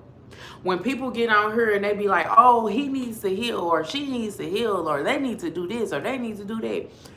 It be people that don't even be healing them damn self. They don't even be, they don't even put in the work in themselves. They ain't never even walked through the dark night of the soul. They ain't even made it through. There's literally karmics that use tarot or energy reading to become to moderate or to monitoring spirits to monitor what someone else is doing in their life. Instead of worried about their own life and trying to heal from what's keeping them trapped, worried about what somebody else doing. I tell people all the time, baby, I don't do that. No, because I don't know who wants you. I don't know who your people is. Y'all, I can't make this shit up. Y'all feel it. My granny passed away. My granny passed away on the first my granny passed away on, what is that? What's that moon that's in January? Wolf moon. My granny passed away on the night of the first wolf moon. And I took a picture of it and everything. When my granny passed away, now I've always had like altars and things like that, my ancestors, all of that. I have grandparents. Mind you, my family is multicultural. And so, you know, we got Indian, we got black, we got all these different people. And when my granny passed away, and I was praying, and I was talking to her in the spirit, I told my granny the only thing I wanted for her was to be free. I didn't command for my granny to come back to me. I didn't command for my granny to take me with her. I wanted her free. I wanted her to be happy. I wanted her to be her best self in the spirit. I wanted her to be who she thought she was when she was here. That's what I wanted for my granny. No lie. In that hospital room when I had to pull the plug on my granny, I took care of my granny by myself for 7-8 years. Okay? Couldn't get my other cousins, nobody to help support us, nothing. It was me. When they said that my granny was they had to take her from the breathing tube, they told me off the back, they told my mama, then they told me, they said when we take her off, she gonna be in worse condition than she has ever been in her life. And I said, my cousins was like, no, don't take her off, don't take her off. But they never helped me take care of her or nothing. And I prayed over my granny. I prayed over her hours before I made the decision to pull the plug. And I spoke to her. And my granny held my hand. She couldn't even open her eyes. Only thing, she heard me talking to her. And I told her, Granny, I love you. I'm here for you. I said, whatever you want to do, baby, I'm right here. I love you so much. And I said, and you know this. And I told my granny, I never moved away from St. Louis because I didn't want to leave her while she was still living. And I knew nobody was going to take care of her. But I didn't want to take her with me and then had the burden of my granny not being able to be supported the way she needed to be. So I prayed over my granny and I talked to her and I talked to her and I talked to her. And this was what, I'll say probably by 16 hours. In and out of the hospital, you know, checking on Granny, talking to her. Granny on the breathing tube, they got machines pumping every organ in her body, literally, down to her kidneys. Every single organ in her body is on a pump. I told my granny, I said, Granny, I said, baby, I don't want you to go. I said, but if you cannot come back yourself, then I don't want you to be here and suffer. I said, so we got to know what we doing. What are we doing? And she held my hand and she shook her head. I said, Granny, they about to pull the plug. And she shook her head. She said, don't do it, don't do it. But the last time my granny died and they brought her back, my granny used to cry to me and say, I wish they never brought me back. If I knew they was going to bring me back and my kids was going to hate me this much, I wish I would have died. She said that all the time. Nobody wanted to do nothing with my granny. When she had her stroke, she lost her mind. And everybody treated her like she lost her damn mind. So when she passed away and I prayed over her and I prayed for her and I prayed over her and I prayed for her and I told her, I said, Granny, I just want you free. I just want you free. And I just want you to be who you always wanted to be. I want you to get your teeth back. I want your skin back. That beautiful hair. I want you free. I want you as my granny. Okay? I shit you not. After my granny passed away, and we went down through the history. Because now I'm trying to find out who I am. My granny gone.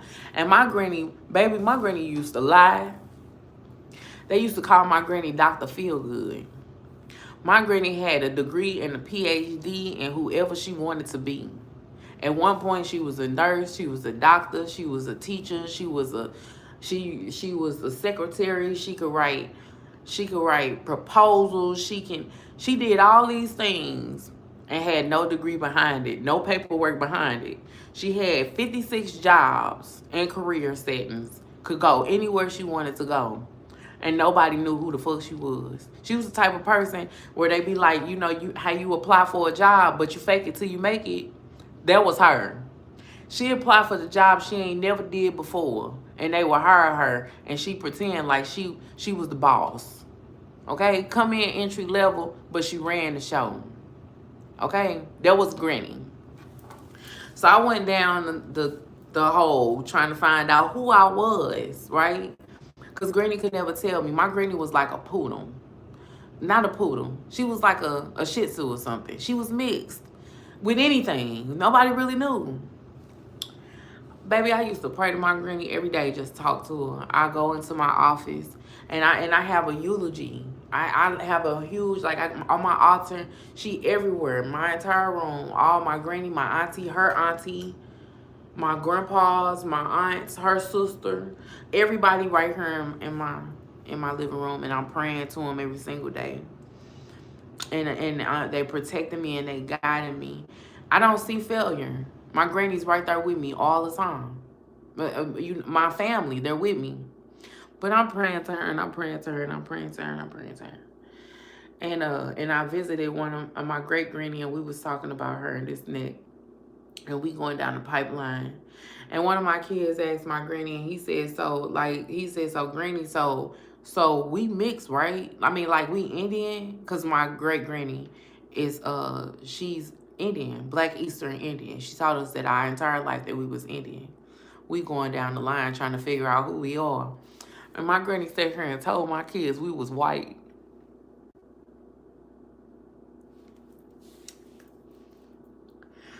And my kids said, what? And I said, prove it.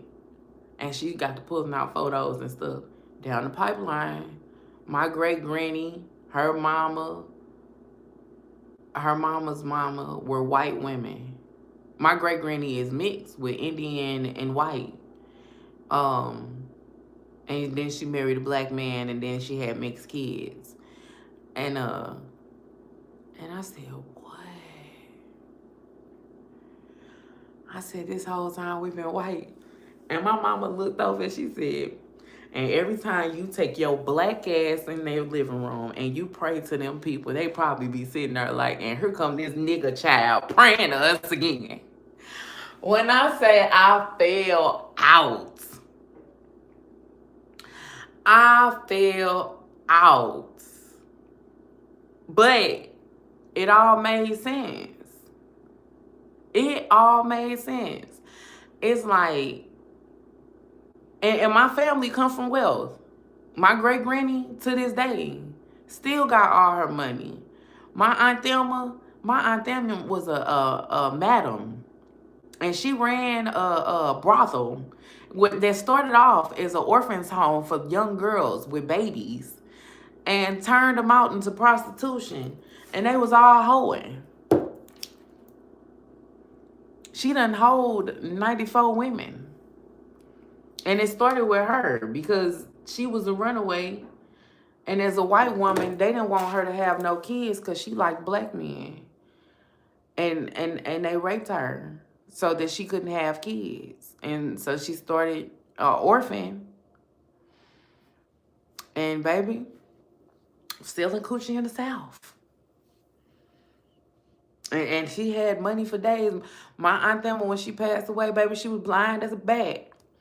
But she knew a $100 bill when she felt one. Okay? You couldn't take her money, baby. You couldn't hand her a $10 bill and tell her it was 100. She knew the difference. You take this $10 bill and you go give me a candy bar and you bring back my $100 that I gave your ass. That was her.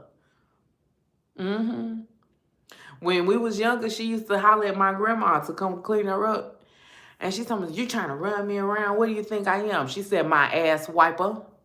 Ass wiper! Them was white women. But when I sit here and tell y'all, we don't know who our ancestors are. We don't know who our spirit guides are. Baby, they was dead and gone before they started writing the good old book. Before they start telling us who we listening to and who coming for us. But y'all sitting out here rinsing red juice out of people's hair. You couldn't get me to touch a dead chicken. I touched when I was pregnant with my first son, I was addicted to chicken noodle soup. And my daddy was at work, so he couldn't make it. And he was calling me from work, telling me how to make it, and had me chop open a whole chicken, a whole grown chicken. And I dropped the chicken down in the sink, and the chicken did like this, and I started screaming. I ain't never touched a whole chicken a day of my life after that. And you talking about something I gotta, where you get that chicken blood from? Nah. Granted, I ain't talking about nobody. Because if her ancestors say do it, and her spirit guides say handle that. But that's why I don't handle people and fucking with their spirits and all of that. Because I don't know who want them, who's governing them. I don't know who your people is. I don't know what they got in store for you. You probably don't even know who they is. Hell, for all I know, when you be in the mirror talking to yourself and manifesting, you literally could be talking to Bloody Mary. Some of y'all ain't even, people that be doing all these hexes and hoodoo and all this other stuff, and oh, I was born in the South from Louisiana. I know this and that and the other. Baby, you could literally be talking to the devil. You ain't got a heel bone in your body. You run around causing destruction, and you tight like that.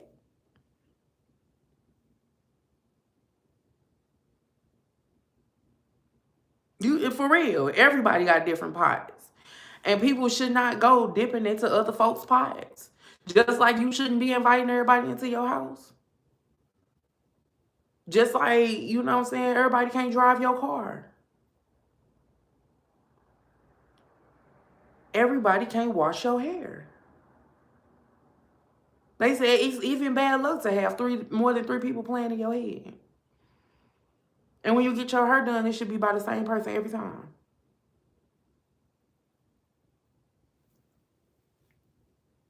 But that's why I say all the time, when people say, oh, do you do healing, spiritual healing? Do you do mediation? Do you do this? Baby, I don't do none of those things. If I'm going to do it for anybody, I'm going to do it for myself. But that's as far, I don't have no advice. I could tell you where you can go. You want some advice? You know what I'm saying? Like, when I married my husband, one of the rules to us being married to each other was that I would practice his religion. Before I made that commitment, I did my research.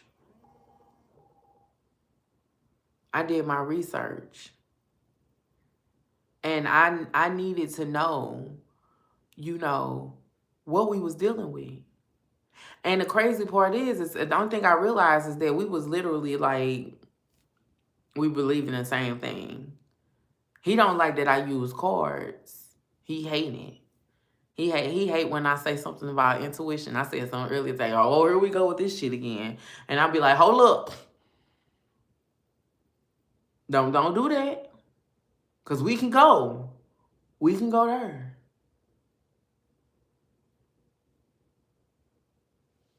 But, at the end of the day, it's like, we had to, really sit down, and we had to do counseling. I had to read books. I researched.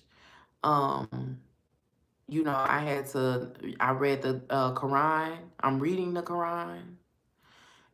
Things like that. Like, really getting down to what it is that, we are supposed to be, because we got kids and everything. And necessarily speaking, he's been married a couple of times, but none of his wives have ever practiced. They don't. And I don't even know why he even thought they would. Them straight hood hoes. I don't know what. We ain't got nothing in common. None of the women he ever been with or whatever. Nothing in common. And for me, he's nothing like none of the men I've ever been with either. He's a lot older. He's a lot older. You know what I'm saying? Super wise. He's so smart. So smart. So wise. Um, but he don't teach me nothing. He don't. He can't. His biggest cry is that I won't let him lead. And I'll be funny and I'll be like, because I used to joan on him for being Muslims, and I'll be like, you know, you gonna lead me right to hell. Or what I tell him, he said, you won't let me lead you. You won't let me, you such a strong black woman. You won't let me lead you. And and I say, where you gonna lead me to a crack pipe? You gonna lead me to jail? Cause I always, and I'll sit here and be like, for one, why everybody always find uh why they always find Allah in jail? Like the he just be hanging out there or something? Like, how do they know? Like, this is where I find them. And I get it. Everybody needs faith, right? Everybody needs something. When I decided that I was a spiritual believer, when I was coming up, my parents, not even my parents, I don't even know when they stopped going to church when I was like 13, 14 years old. And then my daddy found out that he was damn, what is he? Anyway, my daddy just literally found out that he was Muslim, or that he was Islamic, like literally a couple of years ago. And now he practices. But my mom will not. She's like, you already married me. She's like, I ain't gotta convert to shit. And I used to make fun of my daddy and call him the internet Muslim, because that's where he would get all his information from. But I mean, like, as I was growing up, I remember as a child, like, I had a hard childhood. I did. But the one thing that kept me strong was my grandparents' faith in God. My godmama, my grandmother, they were some praying women. You know what I'm saying? And so um that's what gave me, that I had faith. And as I got older and I got into what my spiritual beliefs were, I realized and this is when y'all will find out who I am. I believe in God. Yes, I do. I believe in God. And not only that, but I don't go against nobody's religion. Y'all all believe. The only thing I don't believe in is atheism. You know what I'm saying? I don't agree with that, but to each his own. I'm not against no, and I don't disrespect anybody's religions or anything like that. Believe in what you want to believe in, but you have to believe in something. Something. We're here to believe in something. But I believe that to all aspects, we all are messengers. So probably about the time that I was in my teens is when I got away from, saying that some people would sit here and be like, oh, Jesus Christ was above, you know, everybody else. And I'm like, well, God would be like the highest, than the highest hierarchy above everybody. But that's everyone's God, because everyone believes in God. Catholics believe in God. Muslims believe in a God. We all believe in gods. I believe that we all are messengers from God. Like, he gives us messengers, and and we pass those messages from us to other people. We are all visionaries, and we are here to guide people to God, right? The same way Jesus did, the same way Muhammad did. We are supposed to bring them to God, however way he see fit. I got mental illness the day I blocked you, Jerry. That's when I got it. Back to what I was saying. But so,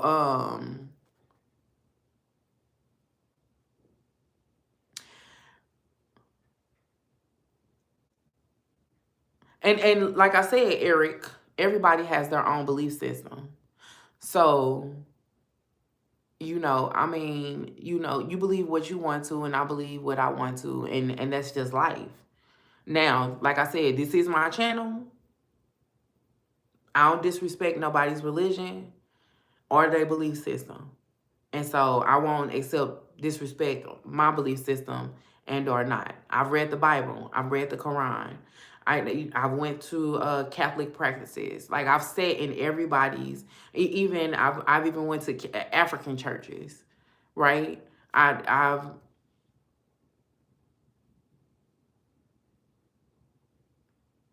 and I do believe that. I believe all of that. I'm not against any of it. None of it. But like I said, I still believe that, we all have our place in this world. Everybody is entitled to believe what they want to. And that's what makes me more spiritual than anything else. I don't hold myself to one religion or one belief system. I don't. I'm not saying that Jesus is not Jesus. I'm not saying Jehovah Jireh is not who he is. I'm not saying that the Messiah is not the grand Messiah. I'm not saying God is not God. Right. Right, Empress. A higher God, a higher power. And that's why some people stick with just saying the higher power. There's a higher source than all the messengers. So when it comes down to it, it's like you're going to believe, you have to have some type of belief or faith in something. I believe in all of it. I believe in all of it. And that's why the category that I put myself in is spirituality. Because I believe in all of it. Absolutely not.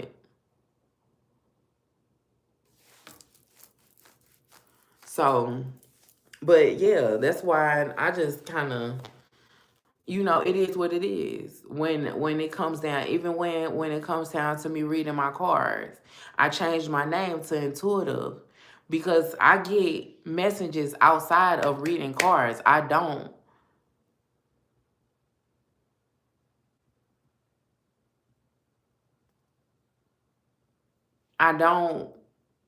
We can go back and forth all day, and it still ain't gonna matter.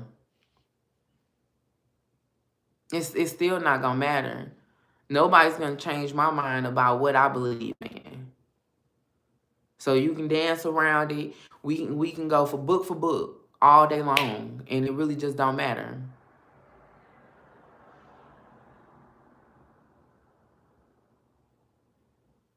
Exactly. Point blank and period. However way you see fit. When it's all said and done, for everybody that's on my channel, if you really think about it, you read the Bible. The Bible say y'all not supposed to be watching zero. Here we are. Um, um, the shit. Some of y'all eating pork. Ain't supposed to be eating pork. Some of y'all having sex. Ain't supposed to be having sex. Like, I believe in all the books.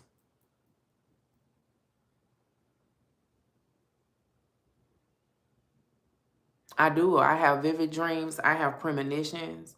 I literally have walking dreams. I can predict things. I have predictions.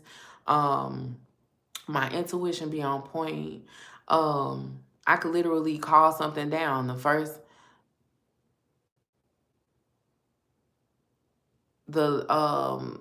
soon as I think it. I can think it, I can confirm it with my cards, and I can go to it, and it's right there. I have premonitions. My ancestors talk to me. Wind chimes, birds, um, whistles, all of those are synchronicities for me or confirmation. You know what I'm saying? There is It's when you in that life. That's why I don't sit here and say I'm one thing or another. I'm spiritual and I believe in it all. I don't know how it gets to me. It's not my job for me to know. That's why when people be like, oh, this sign, that sign, you know what I'm saying? That's like the only thing I stay away from, because then that goes into like universal, and it's astronomical, and in the planets. And I'll be like, why I ain't never been out on the planet, so I really can't speak on it.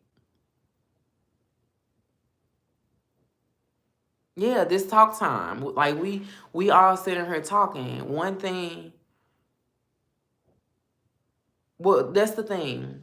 That's why I said when y'all are here and we're doing tarot, I changed my name from tarot to intuitive, because I don't want anyone to believe that I am doing tarot. These are energy readings. These are energy readings, right? I'm reading the energy. It's the information that you are receiving is what's important, right? I'm not telling you, I'm not going to tell you, I can't, okay, so I can't religiously or spiritually, I can't tell you what to believe in. I cannot tell you what to do. The only thing I can do is I can give you advice. Advice for me. I can ask my spirit guides to give you advice or help me give you advice. I can help guide you. But I cannot tell you that this is going to happen, that is going to happen, take this, take that. I cannot do that for you.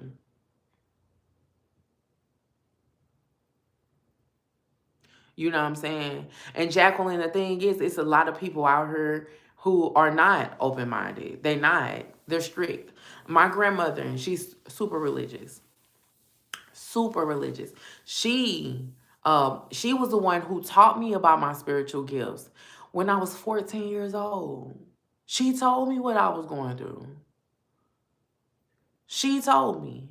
But baby, the day my sister told her that me and her did cards, she lost her mind. She couldn't even believe it. My godmama did the same thing. Lost their mind. And my godmama said, she said, do not mediate to anybody. She said, I don't. She said, at least please don't. She said, if you do the cards, just do the cards. She said, and I would rather you not do the cards. She said, but please do not mediate to anybody. Please don't mediate to nobody. She said, because she said, you never know. She was the one that told me. She was like, you never know who's coming for who. And she said, the only thing it needs to happen is that the wrong spirit finds the right body and we lose you. And after she told me that, I never mediated again. Because I used to mediate for, to contact my kid's daddy. Well, I ain't going to say I mediated to contact him. He contacted me, and then I indulged in it. And then we had a talk. Like, we had a talk in the spirit. And I went to a spiritualist, and she walked me through the mediation. And I asked him to leave me alone. And it wasn't like, like I hate you, leave me alone. It was, you took your life and you didn't want to be here with us anymore. And I would rather you not make me suffer because you left us. And we got closure. And he only comes back to me in my dreams now. He doesn't try to contact me in the physical.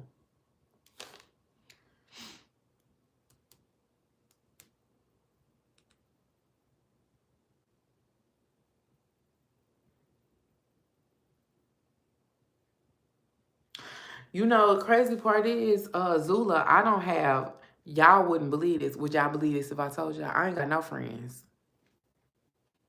Honestly. I ain't got no friends.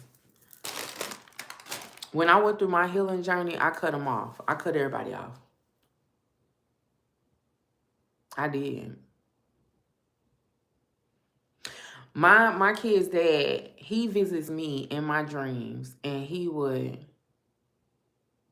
I got the Zula. I got like 4 Bibles in my house, girl. I have Quran. I have Muslim books. I have books on being Muslim. I have books on eating Muslim, eating like Muslim. I have books on nourishing of body and everything. I have spiritual books. everything. I have to keep everything. And it's just for me. So I know, where I'm going and where I'm coming from. And I put together my own spiritual beliefs. I ain't even gonna lie. And then the crazy part is there's so many people out here that think like me.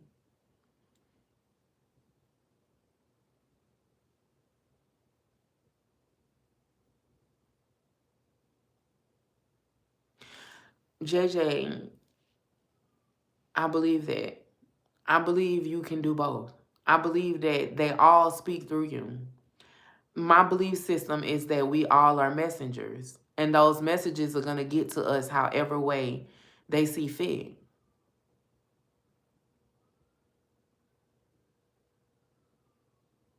hmm All of it's from God, point blank and period. However way it gets to you.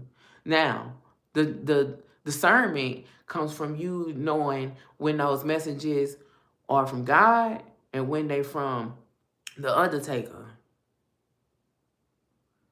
That's where you need to know where your spirituality lies or your religion lies.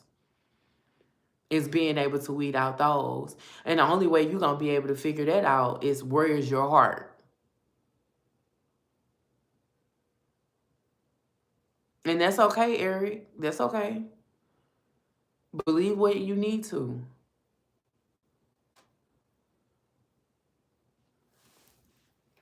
Now, my only thing with people that believe in Jesus Christ is they force their belief onto other people.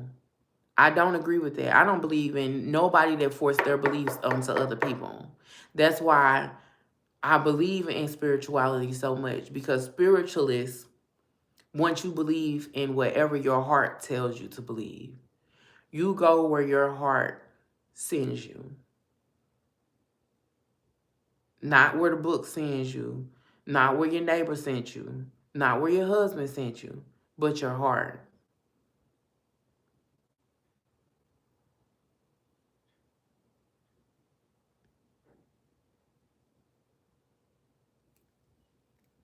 So, yep. Yep, Zula, that's what I believe in right there.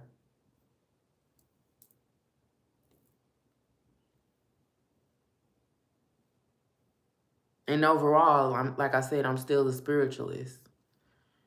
Everybody gets their flowers.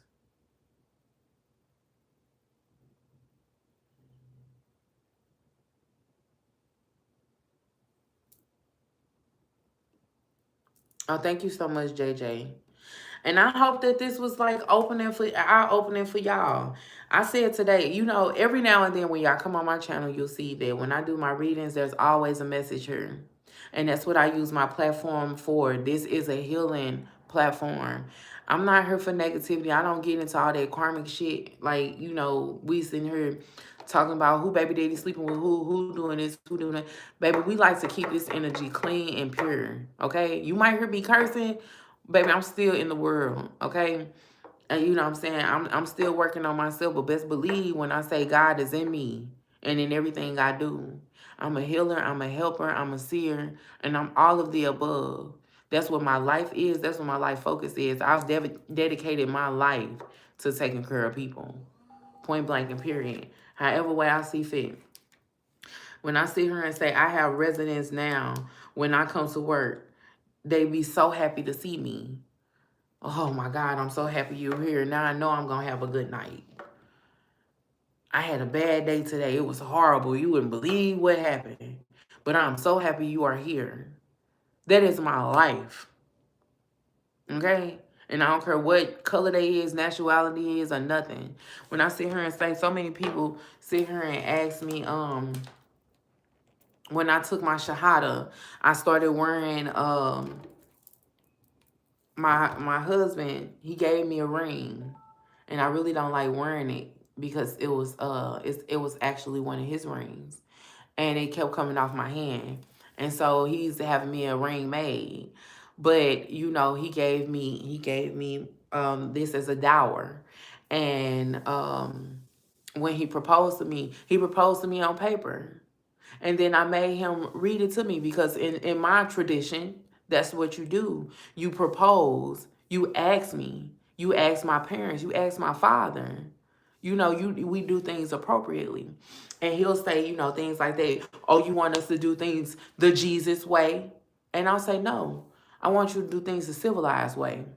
Respect me as a woman. You're not above me. I'm still your equal. And you'll respect me as such.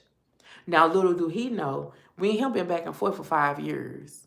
It takes, you know, Muslim men, they like to rush into marriages. I'm going to make sure that I'm the right one. I'm going to make sure I'm the right one. Because one of us got to go out of here in a body bag. Okay? And it's going to be on paper. So when, you know, we go through all these different changes, I always go back to what we agreed on. And I remind him that these were the stipulations.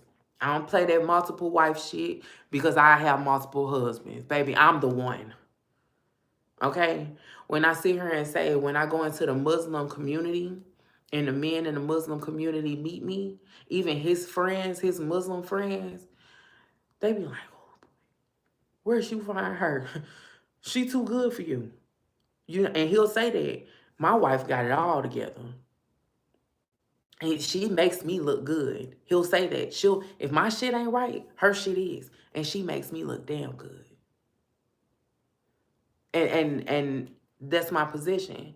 When I first met him, he wanted me to believe that the most important part of a Muslim household was the man.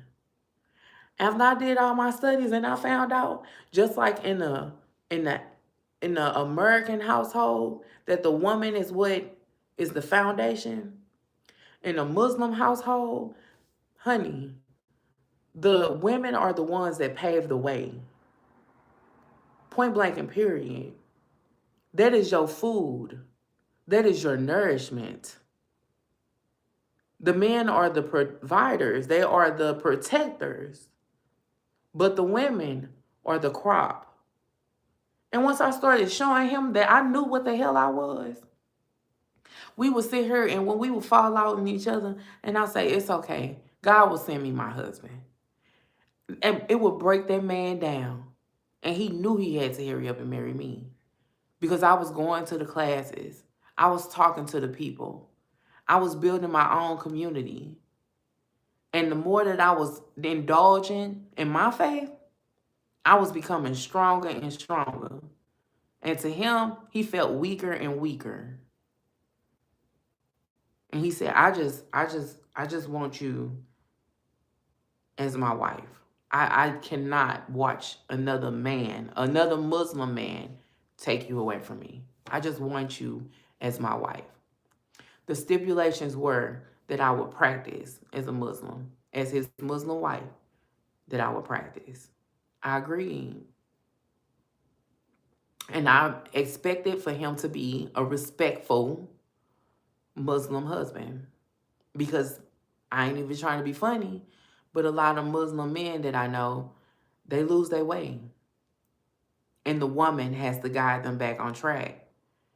A lot of times in the community, in the Muslim community, those women are afraid to stand up to their husbands and guide them on the right path. But I was raised as a Black American woman. And if you fall off track, we gonna do one or two things. You gonna get in line or you gonna get the fuck on. Them the only two options you got. And we've been making it work.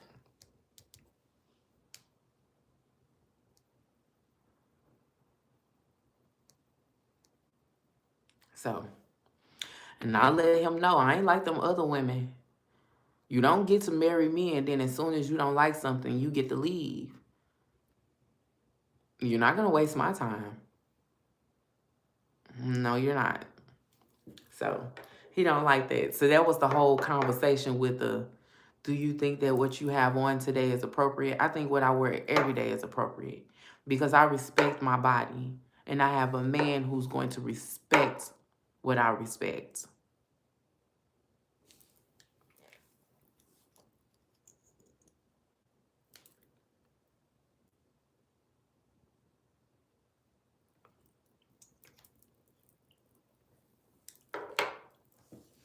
Eric, we talking about modern day. Not only that, we're not talking about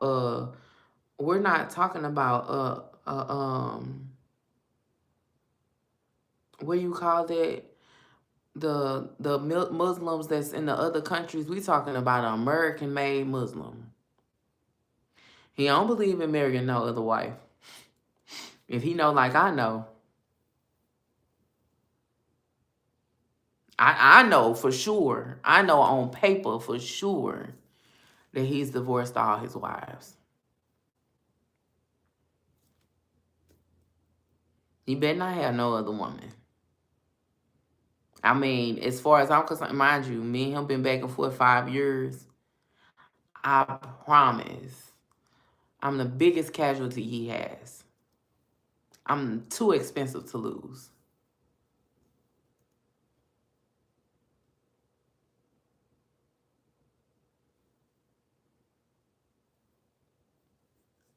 So yeah, it gets deep, y'all. All of this stuff, it gets deep, and I ain't even gonna hold you.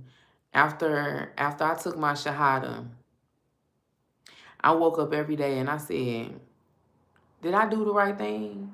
And I just kept, before then I was already studying and I was already getting the information I needed and everything. And he said to me, he said, we were entering Ramadan, and he said, I'm ready for you to take your Shahada. I need you to. And he said, but I need you to for me, because I need you to keep me focused. And I said, okay, but we're already doing this. We've already been doing this. We've already been practicing. What do you need me to keep you focused for? He said, because this is going to be tough for me. He said, I've never practiced with any of my wives. I would be practicing by myself. And he said, and I've never did Ramadan with a woman.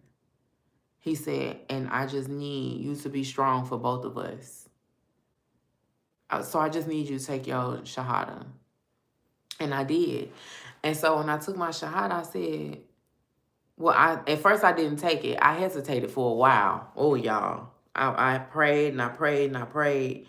And then one day I was praying and I said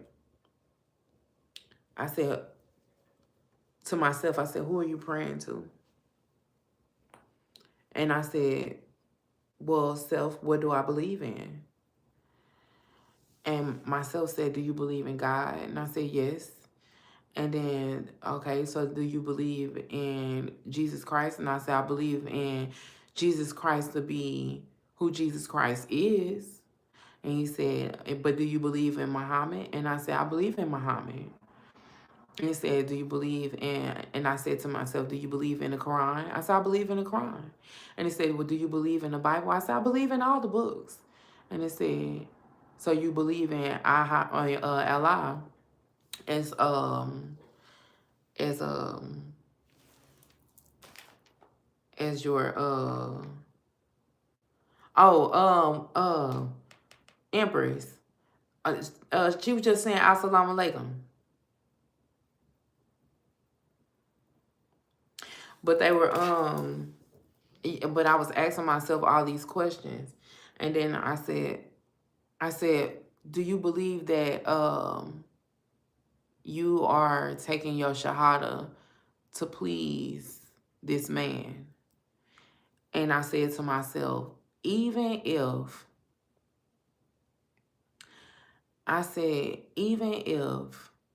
I did not marry him, I will still have my beliefs. And then I said to myself, it's time to take your Shahada. And that's the day I did it.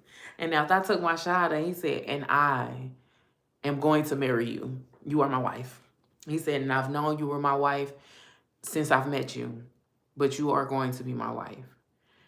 And I told him, and I said, strictly, do not make me your wife because of who I am, religiously. And he said, no, I'm making you my wife because of your strength and your resilience, and that you believe in yourself. He said, you didn't do this for me. You did this for you. Because he would ask me every day and I tell him I'm not ready. I'm not ready. I'm not ready. He said, what are you waiting on? I said, I'm ready. I'm waiting for me to be ready. I need to know that I'm doing this for me and not for you. And we even broke up.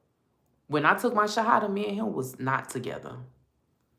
We weren't seeing eye to eye. We weren't seeing each other or anything. I needed to make sure that this was my decision and I was not doing this for love.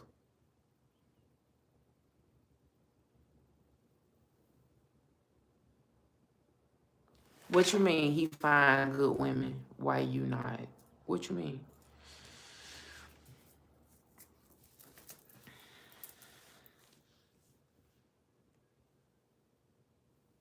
But yeah, so yeah. You said why I'm not marrying him? I don't know what you asking. What's Marley's him?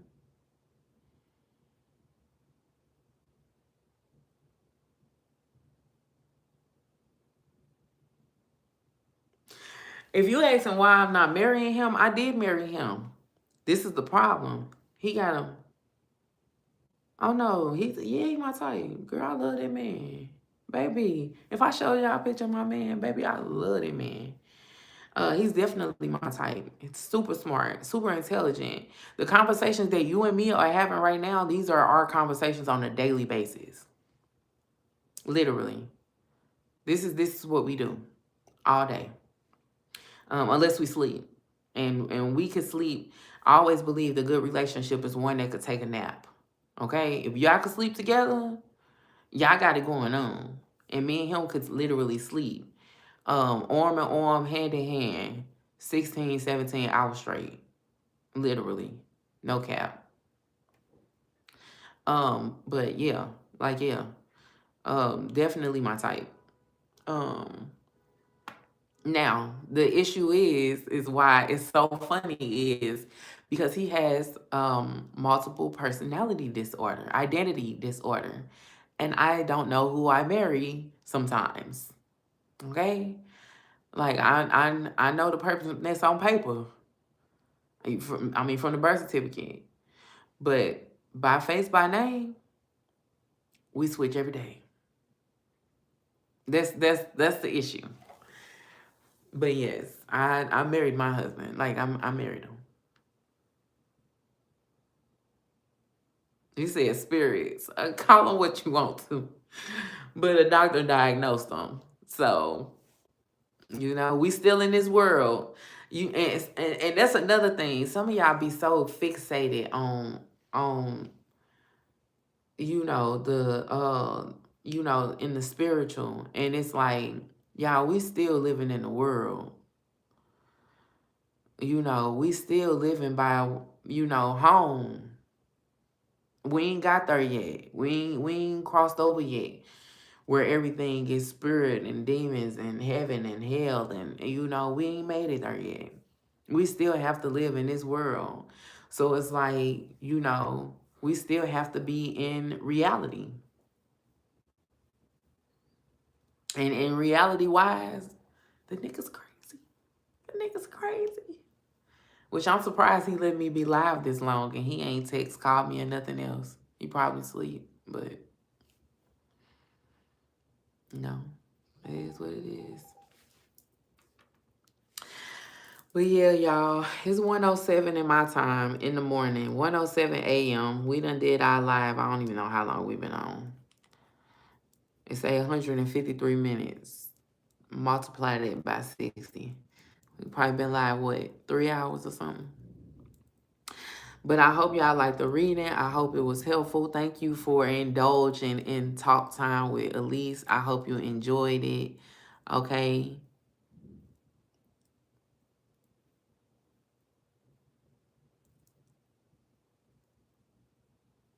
And I strongly believe that.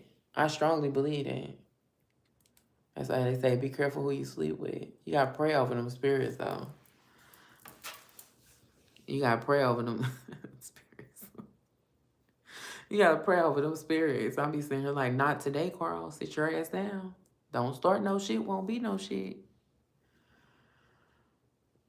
So I'm finna let y'all go, y'all.